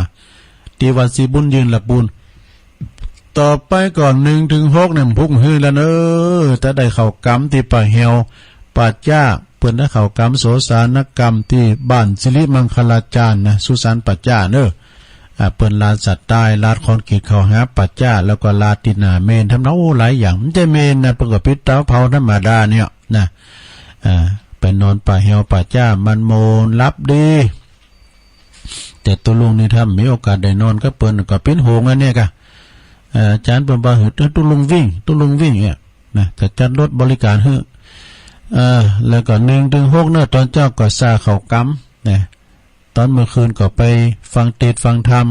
กลางวีกลางวันก็ไปตานทำกล่อมทำยอยตานโก้เข่ากันที่ป่าจ้านะตานโก้เข่ากลางป่าจ้าเทศน้ำเทศธรรมท่านพระครูธรรมธรปัทวนอาภัยโยซึ่งเป็นเจ้าอาวาสวัดสิริมังคลาจารย์แล้วก็ปหลวงวัชรพรหมเสนใจปหลวงบ้านเฮาปหลวงก็โธ่นักปราชญ์เป็นโคศกปิดเนี่ยก็ได้ปุตโตเปิ้นเป็นนายกเก่าอย่า แล้วก็วันที่27ธันวาคมก็ยกยอดชัดพระธาตุเจ้าเจดีย์วัดสันเมืองวัดสันเมืองนี่ก็อำเภอเวียงหนองหล่องท่านอาจารย์พระอาจารย์เอาหลักปัญโยนันนะ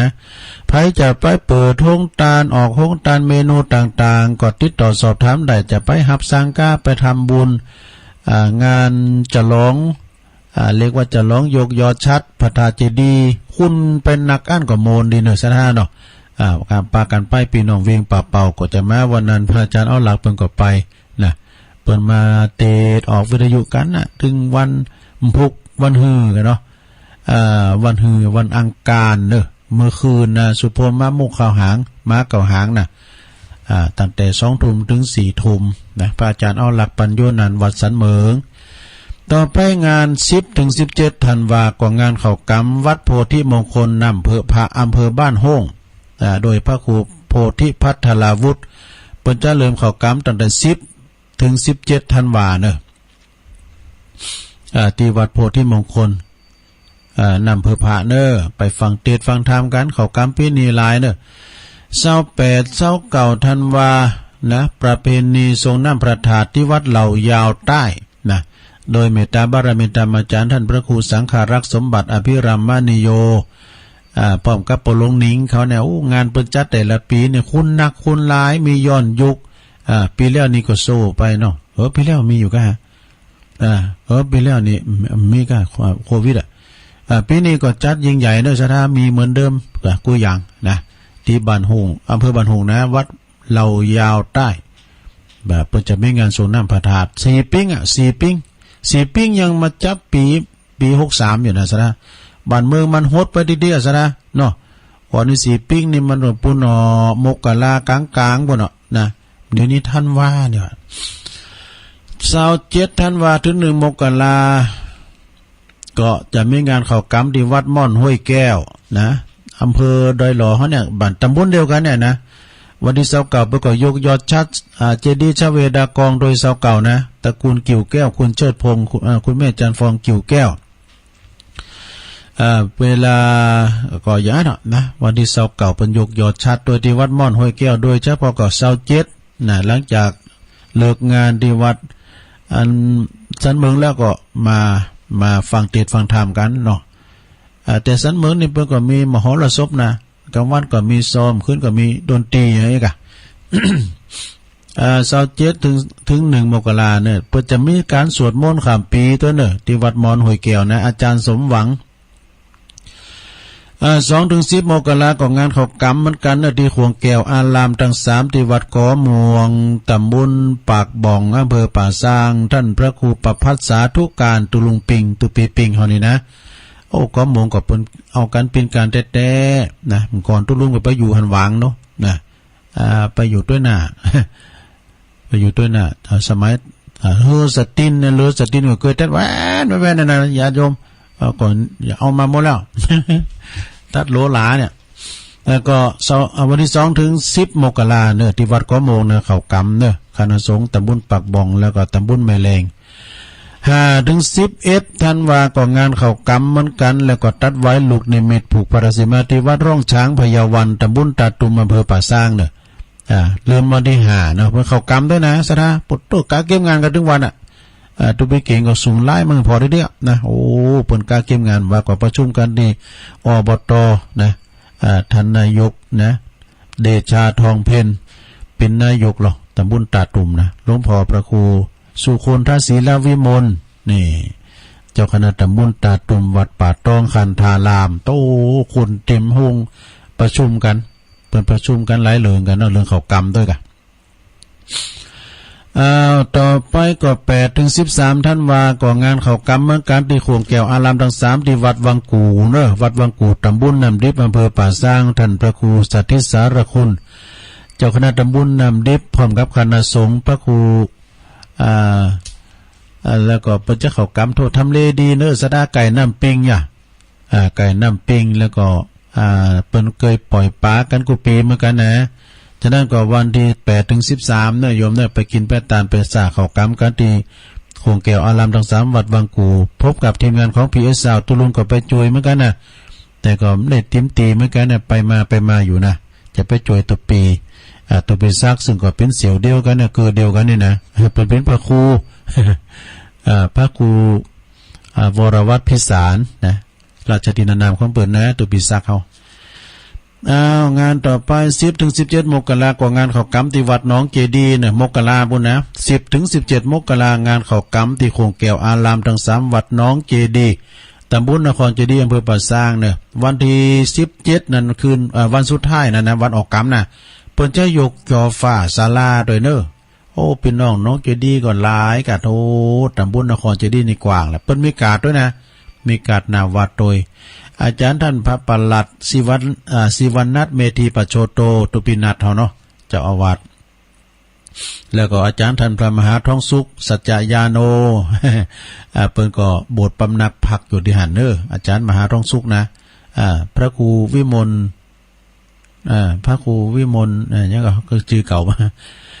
ต่อไป23เด้อ23ทุก23ของเดือนนี่ก็ไปฟังเทศน์ฟังธรรมกันเปิดจัดทำบุญอุทิศให้กับครูบาเจ้าอินตากตปุญโญเนอะครูบาเจ้าอินตาหรือว่าพระครูพิพิธบุญญาภิรัตน์วัดศาลานี่อยู่ตำบลน้ำแพอำเภอหางดงโดยเมตตาบารมีธรรม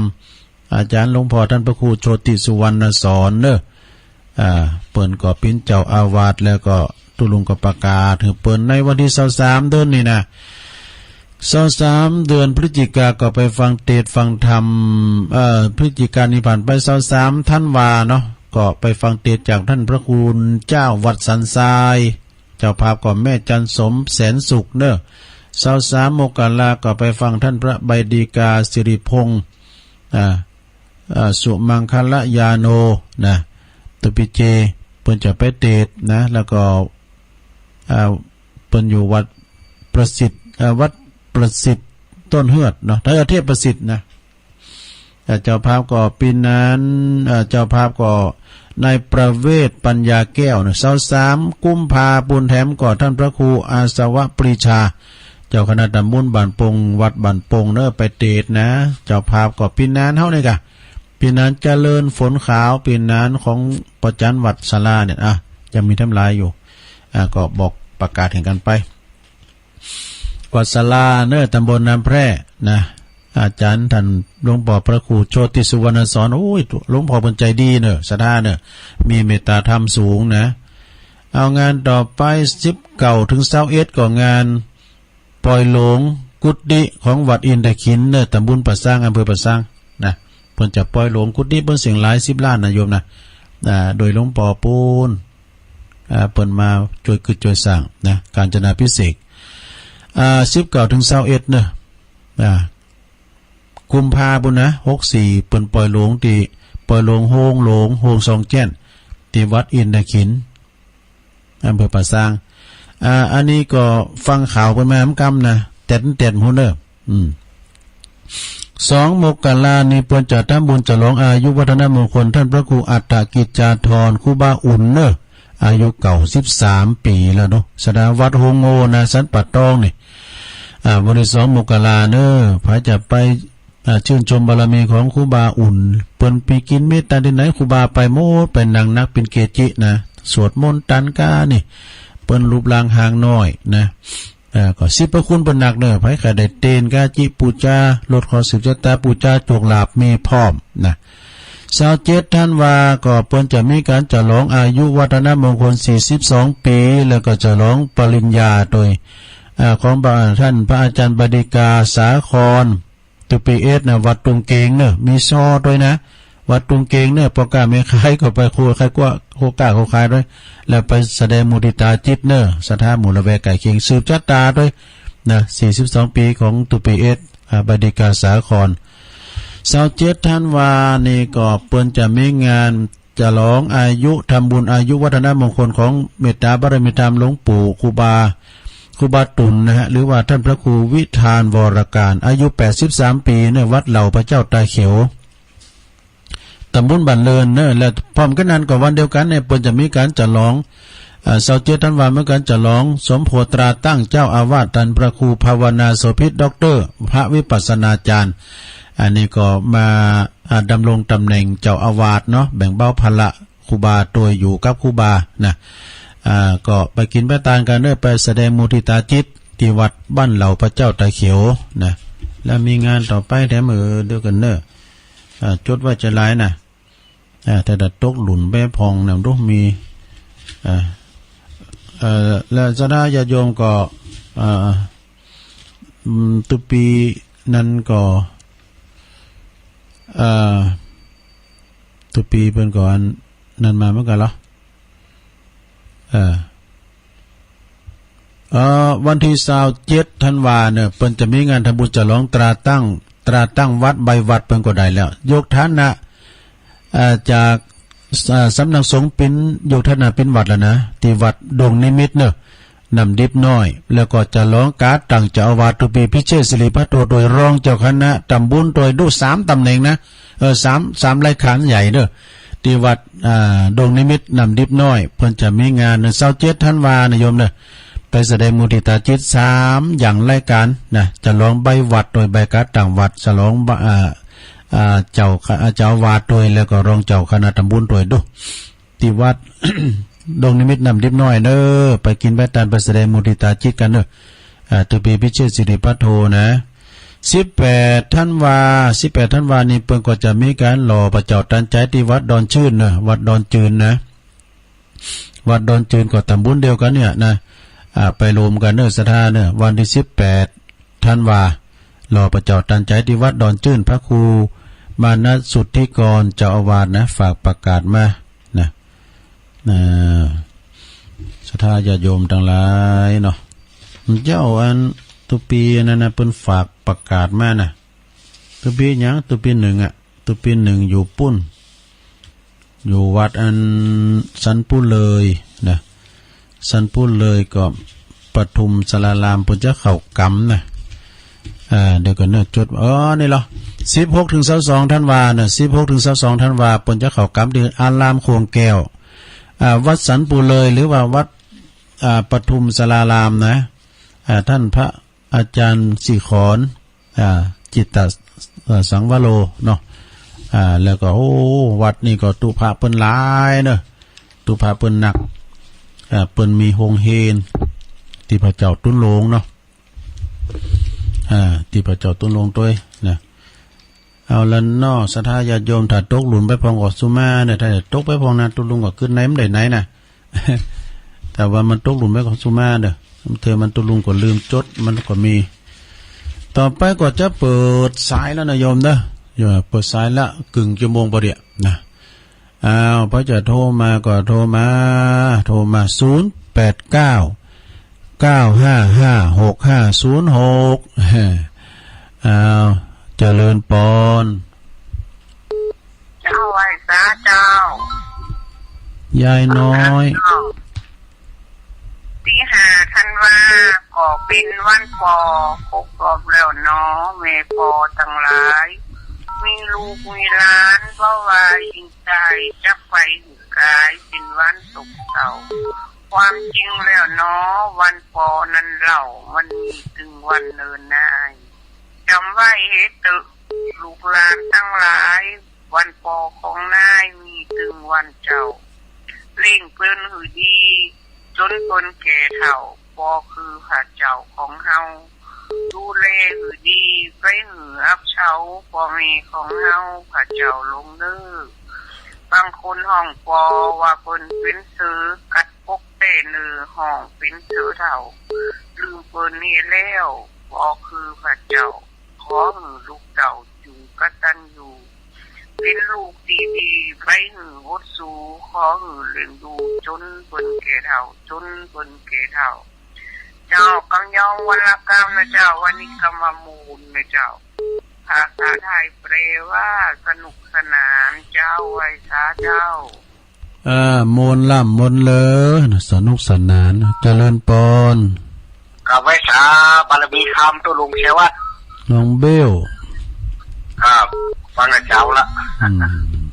ดีครับวันนี้แมลงบ่มีเนาะวันเสาร์อาทิตย์มีเนาะวันธรรมดามีแต่ว่านี่ก็ฟังตัวลุงแต่ไม่ได้โชว์ก็ได้ครับดีแล้วเป็นกำลังใจให้ตัวลุงเชวัดทั้งนั้นเลยครับขอบคุณน้องเบลเนอร์นักข่าวสาธุเจริญปอนเจ้าขอบจากไหว้จ้าครูบาอาจารย์นี่สายพินเมืองปานฟังอยู่เนอเจ้ากูเจ้ากูแลม้วนใจเต้แล้วพ่อแม่แก่เฒ่านั่งกองนอนกองได้ฟังธรรมะแล้วหายมนหายมองฟังตุลุงยองความรู้มากกว้างจิตใจเบิกบานมันสายทานแม่น้ำที่วัดดอยน้อยดอยรอสุขใจได้ฟังว่าใดกะม่วนใจน้อเจ้าบอกกองวางสายโทรหาเจ้าพี่น้องเป็นเจ้าพ้องก็โทรบัดกันนะวันนี้บัดตาวันหน้าก็ให้โทรกันแต่โทรบัดกันนอกพี่น้องตัวที่นี่เปิ่นตึงใจดีเหมือนราตรีแม่น้ำก่อนได้ยินเสียงธรรมะแล้วหายโลภโกรธลงว่าครูบรรยงความหูมากกว้างเชื่อมต่อสถานีไปหลายเจนล้ำดังแถวเมืองแป้เมืองน่านดังแถวเจียงแสนเจียงไฮ้ฟังกันนักล้ำแถวแม่จันแม่สาย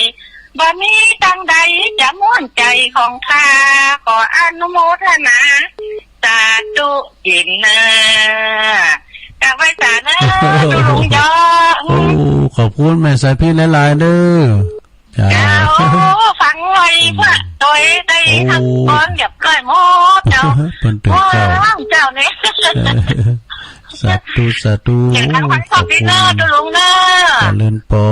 นทุเจ้ากะไว้สาเจ้าถูกใ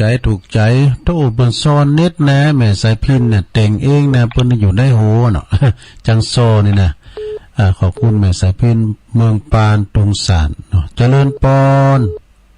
เจ้าไหว้ชาเจ้าแม่สมพัฒน์เนาะเจ้าแม่ย่อยสันทรายเจ้าจ้อยฟังซอของม่วนดีเนาะเจ้าซอสินซอธรรมนี่กะเนาะเป็นกำลังใจให้เจ้าทุลุงโอ้ขอบคุณนะแม่เด้อไหว้ชาเจ้าแม่สมพัฒน์แม่ย่อยสันทรายเนาะขอบคุณเจริญปอนจุงค่ะทุลุงอ๋อแม่ค้ามาไม่จุงข้าวไม่จุงข้าวโอ้วันนั้นก็ป้ากันเนาะแม่คำวันนั้นก็ไปตัวหลวงพ่อไปน้ำตีกันเนาะไปตัวแม่จุงดีเขากะแม่คำฟังโอ้ยินดีหลายๆสาธุไม่จุงข้าไม่จุงข้าแม่คำนี่เพิ่นก็โฮมฟังตลอดเจริญปอนสาเจ้าตุลุงแม่เพียนกะ เจ้าแม่เพ็ญว่าไปเลยแสงไฟสว่างกาสักกามะสว่างใจสว่างกาได้แสงไฟสว่างใจได้แสงธรรมเจ้าฟังชัดเจนแล้วจะลุงเนอะโอ้ดีแล้วยินดีแม่เพ็ญโอ้แม่เพ็ญขาวเตี้ยตาจ่างเนอะเจริญปอนกลับไว้สาครับสนุกมาแล้วปอน้อยบุญปันมาโนคอนครับผมโอ้มันสไตล์ใหม่เข้ารายการมีก่อนเนาะก่อนนะก็เลยคือใจใดว่าเอาก่อนนิดหน่อยกันถึงบ้านค่ำกว่าตะวันสนุกมาถึงนี่10 โมงปลายออกประมาณ7 โมงปลายป่ะโอ้ดีละปลอดภัยดีปลอดภัยมากันแบบธรรมดาอีกอะครับกับประชาชนแต่ก็ลงอยู่เนอะโอ้ขอบคุณปนหน่อยนักเนอะวันนั้นผมได้อุปดีครับอาจารย์ครับผมสาธุปนหน่อยบุญปันวันนั้นเป็นไปถึง2ดูไปถึง2คนอ่ะเอาเจริญปอนอาจารย์ลุงปอบุญมีครับปอบุญมีทำด้านละว่าไม่เป็นคนละถ่ายทอดวางห้อมได้โทษท่านนะแต่กับเพื่อนถ่ายทอดอ่ะเนาะว่าจะช่วยเราเมื่อวันโอกาสดีๆก่อนสักวันก่อนเอาสิ่งดีๆกันเนาะแรงบึ้พุกวันนั้นก่อนเนาะวันนั้นเนาะนวัตาบทโตเกมทาดีๆเนี่ยไปสู่ก็ปทอนเลยปทอนรุ่นไปดูเสียงคนเนาะปทอนนี่ก็เสียงดีให้นี่มันเสียงสูงด้วยนะโตห้องเพลงแต่งทูนเขาได้หมดอ่ะแม่น้ำตาลก้นแก้วก็ได้วะเพราะมันเป็นอย่างมันพอพอบุญมีในเสียงโลมมันต้องเอาพวกกากับนกยูงกากับนกยูงเก็บมากันเนอะจอยก็ดีเนี้ยก็ดีเนี่ยมันโมนเขาศิลปินหมดละก็จอยได้หมดละเนี่ยก็ศิลปินก็อ่านกันได้หมดอ่ะศิลปินจริงดูซื้อสลอดซึ่งขอบคุณนะปอบุญมีเนอร์เป็นวันจันทร์ลุงกับวันษาอันนี้ก็อยู่เมืองกลางเนี่ยไปตั้งตัดนูนน่ะเจริญปอนกราบนมัสการท่านเจ้าหลวงพ่อวันนี้ใจกันได้ยินเสียงนี่ก่อนหรอวันนี้พิชิตสังฆทานนั่นน่ะที่แสงเงินเลยนะประเดี๋ยวเนี่ยเอาฟังนะวันนี้จะไปที่วัดไปที่พระเจ้าพระป่ากันลุงครับลุงก็เป็นกรรมการด้วยเนอะถ้าผมมีงานใหญ่ก็จะนิมนต์ลุงมาเป็นกรรมการตำมะเขือแกงยวกนะถือปากเอกด้วยเนาะอย่าไปบวชอย่าไปจิ้มไปบุญไปอย่าไปตัดเป็นมือเป็นลุงยองแล้วนะวันนี้ถ้าจะประกบกู้การกันจาเนาะการช่วยการซ้อผมจะประกบแล้วผมจะใส่คนว่ามันจะจ้างนะใส่กวนติ๋นเนาะมาซ้อที่ฮอร์โมนนี่นะเดือนนักส่งฮอร์โมนนี่ผมจะเอาแม่สายพินประกบกู้กับปทอนแต่ทอนอันปทอนได้สิวนี่นะแล้วก็เอาท่านอาจารย์นิพนธ์ประกบก่อนกับแม่พรเหมือนกันเนาะน้องโมแดงอ่ะแม่พรน้องโมแดงให้เข้าท่าดีอันคนตะกอนเป็นว่าใส่ก้อนหินนี่เนาะทำวันจ้างอ่ะนะโธ่รับรองว่างานหอมบุญมีเมื่อใดคนแน่ถ้าประกบกู้ก็อย่างนี้นะเนาะถามซอแปลงว่าแบบมาตรฐานลุงห้องทุกอย่างถ้าเข้าหูแล้วมีอารมณ์แล้วมีความสุขเนี่ยก็ดีเป็นบุญหูเนาะจากอันลุงเนาะครับอย่างภาษายองอย่างตุลุงอูนะปะโต้บอกว่าคนเมืองคำอันดาว่าอย่างมันเป็นเอกลักษณ์ที่เราฟังแล้วมันม่วนแจ้งมาตุลุงเต็ดห้องเอาสปะสเปดมาใส่อย่างวันเสาร์เนี่ยว่าขันยมประกบทุกเจ้าเลยบอกเขาก็ถึงบอกพระชานะแต่ก่อนมาเป็นเล่นเป็นหน้าเป็นขยมถ้าเป็นตัวตุ้เจ้าหลวงกินทานที่ไหนเขาก็ต้องตุ้เจ้าเขาหน้าเนาะก็ป้อนเสร็จก็เข้าไปเลยเอาปัจจัยใส่งามมือท่านแล้วก็แบกถาดแบกกะละมังหมูมันอ่ะอันอย่างมาบุมป่ะมาออกมาเราตอนเตียวเนาะตุลุงเนาะสมัยก่อนผมขอไปขยมนี่เตียวหรอกไปเกิดเจ้าลองฟังวันนี้ได้ทุกอย่างหลายอันนะบุญหูแต่เทศฟังยงเข้าบาทฟังช่อยฟังธรรมโอ้มีบุญเนาะวันนี้เดินทางไปทำบุญก็ขออนุโมทนาบุญด้วยเนอะครับผมสาธุดึงท่าน หลวงพ่อมานิดถาวโลหอมบุญเด้ออ้าวเจริญปอนพระอาจารย์ตุลุงแม่สุทัศน์แสนพรหมจ้ะกำลังมาสวัสดีไปแม่ริมไปอยู่ตลาดจ้ะแม่ริมนี่อยู่ให้ฟังเมื่อไหร่มาได้ทำไปอยู่ฝุ่นได้นั่นเดี๋ยวนี้ได้ยินกันมาบ้านเราละแม่ริมนี่อยู่โซนใดตำบลหยังอยู่อยู่กันนก13อ่ะมันจะสันโป่งก็อย่างตั้งสันโป่งนั่นน่ะบ้านหม้ออีกบ่เพิ่นว่ามันเป็นนั่นเอื้ออาทรเนาะเป็นอะไรอย่างก็กันนกอ่ะก็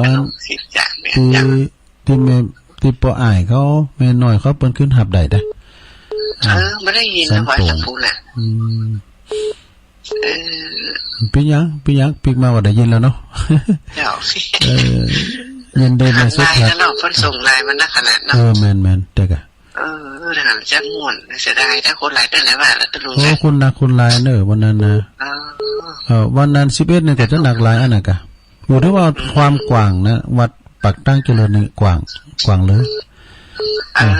อันที่จอดรถก่อนหนักเดินในซ้ำเปิ้นแป้งอันที่เด็กเล็กน่ะเปิ้นแป้งใหม่แม่น่ะติดลงโรงเรียนแล้วเนาะเฮาก็ไปหลายเตื้อหลาย2-3เตื้อหลายเตื้ออันวัดท่านนะเมื่อก่อนที่อันป่อพระครูเพิ่นเสียเนาะตอนนั้นก็ไปตุลุบนอน2คืนเหรอเนี่ยดีละคุณหลายๆเน้อแม่เน้อแม่สุทัศน์ดีมูลแสนพรหมทุ่งปีแม่วางเจริญปอนไม่สักเจ้าตุลุงโอ้มาแล้วแม่สีทรตัวแทนที่แดงชัยประการโดนแต่เจ้าแล้วบอกให้สีได้ดีเกะแม่สีทรไม่ได้ฟังเพลงสักกรรมวันนี้มันแบบดังแล้วได้ยินสักกรรมอ่ะเจ้าตื่นมาตีหนึ่งล่ะแล้วก็มันมาดังอ่ะแต่มันดังสอนพี่ตุลุงกับดังปู้ฮะโอ้ช้ามากะมันก็ดังพูดอันนี้มันดังวิดปวดโเพราะว่าเปิ้นเปิดตี 3บ่เด้นะเปิ้นได้มีเพลงได้ฟังเพลงสักกรรมเนาะได้ฟังสักเพลงก็ได้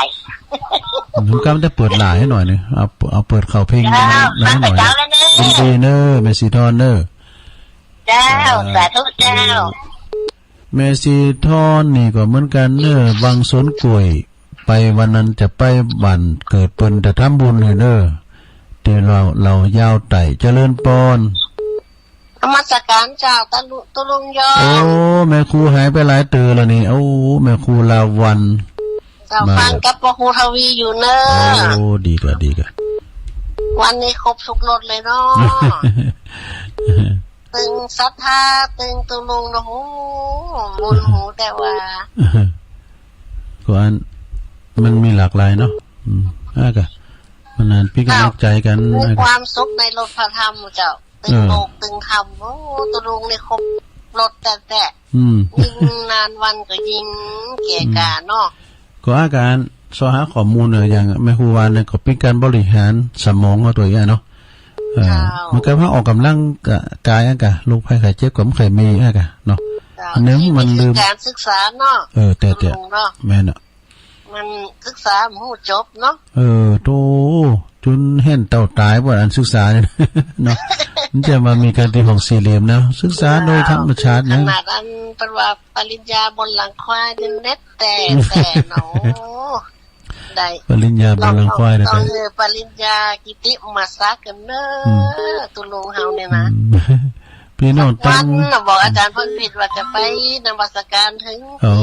น่ะก็เฮาก็หันหน้าแม่ครูจักกันนะน้อยน่ะมันมีแต่ใจก็ไปบ่ได้นะเนาะแม่ครู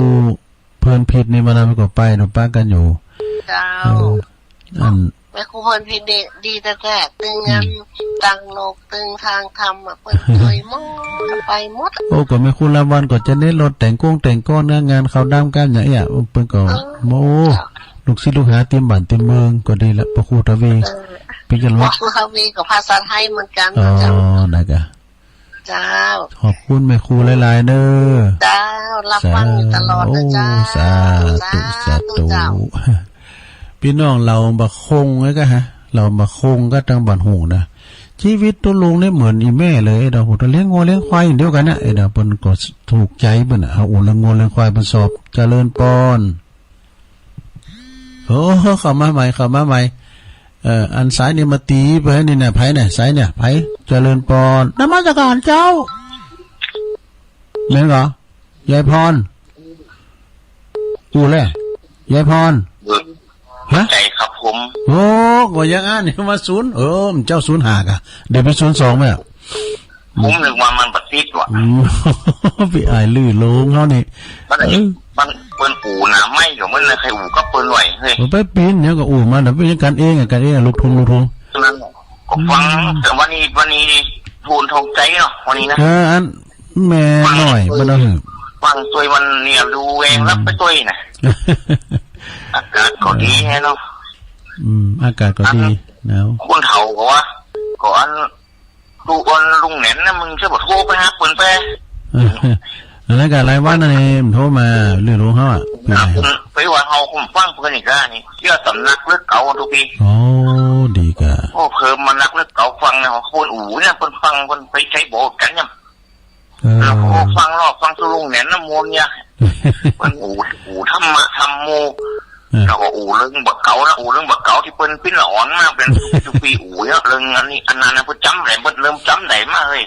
นั่นน่ะนี่เฮาย้อนยุคโลกเฮาก็เรื่องอู่เรื่องขี้เก่าเฮาน่ะเรื่องขี้เก่านั่นก็เฮาเห็นจบมานี่จบปริญญาบุญลังควายกันนี่แต่มันเปิ้นบ่อู่อย่างนั้นมันจำบ่ได้ว่าอย่างเรื่องนะเรื่องไทยนาไทยเนื้อยังก็มีหมดเปิ้นอู่นั่นนี่มันโอ้เรื่องมาหมดฮอดเพราะว่าเมื่อก่อนนี่มันธรรมชาติแท้ใช่เขาท้าเลยครับทุกปีอู่เรื่องบักเก๋าอย่างนะผมยังเริ่มจำได้มากเรื่องขี้เก่าขี้หลังเนี่ยหรอไม่ล่ะขอบคุณนะทุกปีนะขอบคุณพี่ใหญ่เฮาเด้อสาธุครับไว้ซะครับอีกอะมันก็แจ่มใจฮะกันพองพี่ใหญ่ลือหลวงเฮานะบันทีเจริญปอนข้าพเจ้าตัวหลวงฟังตัวหลวงมาตั้งแต่เช้าแล้วเนอะแม่ตั้งใดให้ไหมอยู่ไหนแม่บอกความจีน่าพระจางแม่บอกนามสกุลจีน่า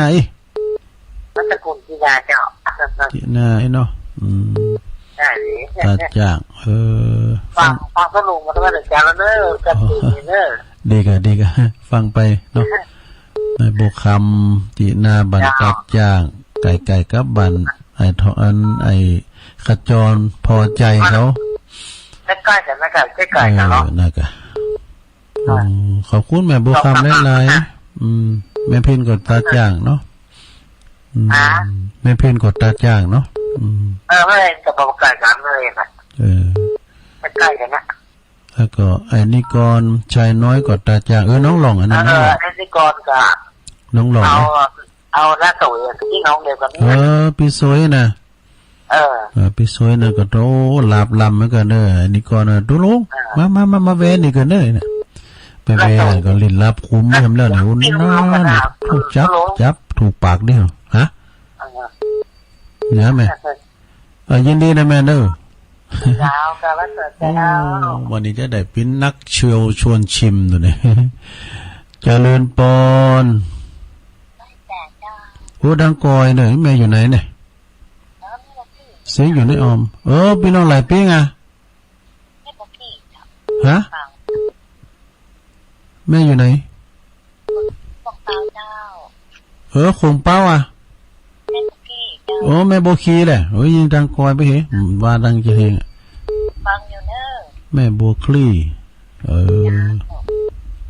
อันคงเป้าเนาะขอบคุณแม่โบคีนานๆเด้อก็บ้านเดียวกับแม่โนนเขาได้เนาะแม่โนนเขาน้องตายเขาแล้วก็แม่เลี้ยวเขานี่นะดีละเป็นกันโทรมาฟังกะคือแม่โนนโทรมาฟังเด้อแม่โนนยินดีแม่โบคลีเด้อคือฮอดได้แม่โบคีที่บุญได้เด็กเจ็ดเล่นบุญนมัสการเจ้าเนี่ยอย่างเงี้ยแล้วก็อาจารย์ประเสริฐประสันโนก็มาเห็นบุกเสียงมือเนี่ยว่ะเจริญปอนภาษาเจ้าตุลุงอีกาเสียงดังฟังชัดแม่พิมพ์มาละประเด็ดเจ้ามาแล้วเจ้า ติดหลายสายมันรู้เจ้า มาแล้วรอนเดี๋ยวจับพอดีเนาะเจ้าฟังอย่างนี้เจ้าโอ้ดีกันฟังเจ้าแล้วเนาะเจ้าโอ้สาธุเนอแม่พินเนอเอาภาษาเจ้า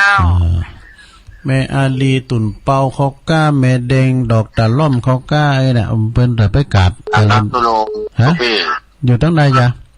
นาคารามครับทุกพี่โอ้ไอ้สุดทิศแม่อุ้ยวันนาวันดีนันตารามวันดีได้อุ้ยวันดีวันนาวันดีวันดินได้ก็ว่าวันหน้านั่นเนาะเปลี่ยนชื่อเพิ่นน่ะแม่สบายดีเนาะนะครับนันตารามนันตารามทุกพี่ฟังทุกพี่อยู่เนอะโอ้น่ะอันอุ้ยวันดีก็สบายดีเนาะฟังดีละสบายจังสบายโอ้ขอบคุณสาธุภาษาสาธุไอ้สุทิศนี่เปิ้นดีต่างแม่ไปมาหลายเตือเอาครูเอาหยังมาตาอุ้ยวันดีก็โด90ปลายน่ะแดงเสียงเหินเนี่ยเปิ้นหมู่ขามขอเดียวเป็นคุณเต็มนะปอกล็อกวันนี้เจริญปอนไว้ต่อเจ้าท่านเจงโฮลินเนาะแม่สีแม่จันสีปากวันนี้ยินใครโทรก็เลยโทรหาท่านนั่นก็ไอเซฟดิปอหน่อยบุญปันก็มาเหรอแม่จันสีเจงโฮลินอีกก็โทรมาเด้อกันไผมันโทรมาก็แม่จันสีโทรมาเด้อโทรมาได้ฮู้ว่าเพิ่นฟังอยู่ดูเพิ่นก็ได้ยินกันอยู่เว้ยกะนะแม่อำพรดังห่างตามบ่ฮาน่ะปออันนั้นเขานาพี่น้องน่ะพี่ไอ้ใต้โหน่ะนุ่งสูงซองนะครับปอเล่งนรงเขาก้านี่ตังปุณนะตังปอเมของพระครูปัลลัตถนงเขาเนี่ยก็เกยกันดีนี่หูจักก็จะดีฟังกันแต่บ่เคยหันหน้ากันเตี้ยอันหูจักในเสียงเนี่ยตุลุงก็ไปหากูหอกูเฮินรวมเดี๋ยวเนี่ยนะไปหาหมดอะไปหากูหอกูเฮินก็ไปเปิดฟังนะคือแล้วนี่ก็เต็มใจหลวงพ่อเปิ้นสวดเปิ้นพุทธมนต์เปิ้นสวดพุทธมนต์หลวงพ่อใหญ่เฮาวัดน้ำบ่อเศร้าวาเจริญปอน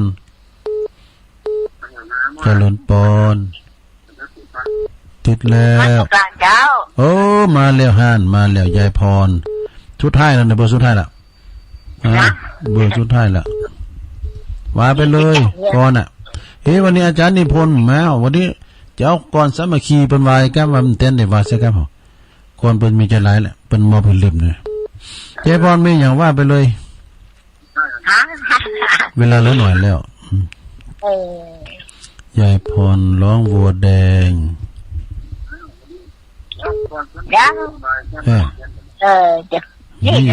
มียังไงธรรมะไหนฟังธรรมะเนี่ยธรรมะคือกุณากรรวมชอบจัดออนบินประทีปจักรวาลแห่งองค์พระศาสดาจารย์จงจัดสันดานสว่าง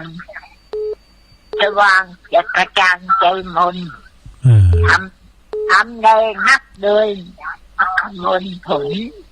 เป็นแปดขึ้นยนต์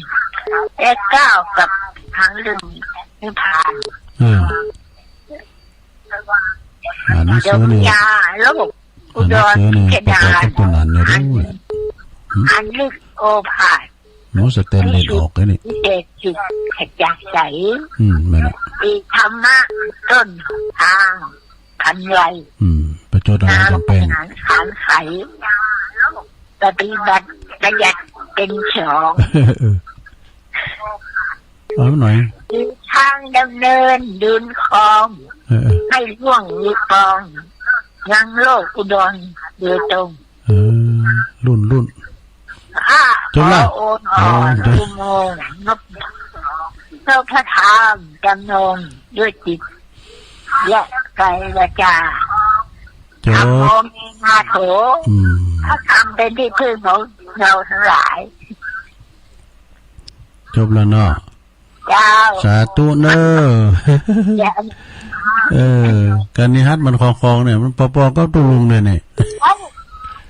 มันติดนี่อย่างมันก็ได้ใช้เงินจ๋าโอ้นานก็ยิ้มเกี้ยมาพอดูอยู่ในสนามรบแล้วนี่ไปเก็บมันไปเรื่องอาวุธได้ใช้เงินจ๋านะยินดีก่อนเด้อแม่เด้อมากันจ๋าเอามันปอสาวอ้ำสายอ่ะเจริญปอนแล้วแต่เจ้าลุงแม่ยังก็ไม่เลวแม่เลวอ่ะฮะจ้าตะคืนน่ะที่แกเตรียมน้ำมูลไว้ถ้าครูจุดแทนนูรักขึ้นออกข้าตาออกก้าตกลงยังฟังกันน่ะจนจบนี่ออกก้าแม่ไรมันเตียดก้าแม่เตรียมน้ำมูลนกมานอกโอ้พ่อแม่เตรียมน้ำมูลเตรียมส้มปล่อยโซ่ที่หน่อยก็ไปเจอไรมันเตียดรู้อ้าวยินดีกันเด้อแม่เร็วจบพอดีเวลาตกลงคุณแม่เร็วเนอะแม่เร็วคงเป่าออกก้าหลวงพ่อออกตรงฟังจนจบเนี่ยทวนสายกันเนอสายแรกใหญ่น้อยกาดนัดน้องเบี้ยวแม่สายพินเมืองปานซอมูลแม่สายพินนะแล้วก็แม่สมพัฒน์แม่ย่อยสันซ้ายแม่คำ แม่คำฝังเป็นน้องไตแม่สงครามแม่เพียนขาวเตี้ยตาจังป้าน้อยบุญปั่นมโนคอนเนอเสาหินฝางขอบคุณป้าน้อยตัวบ่บุญเมเมืองกลางเนอ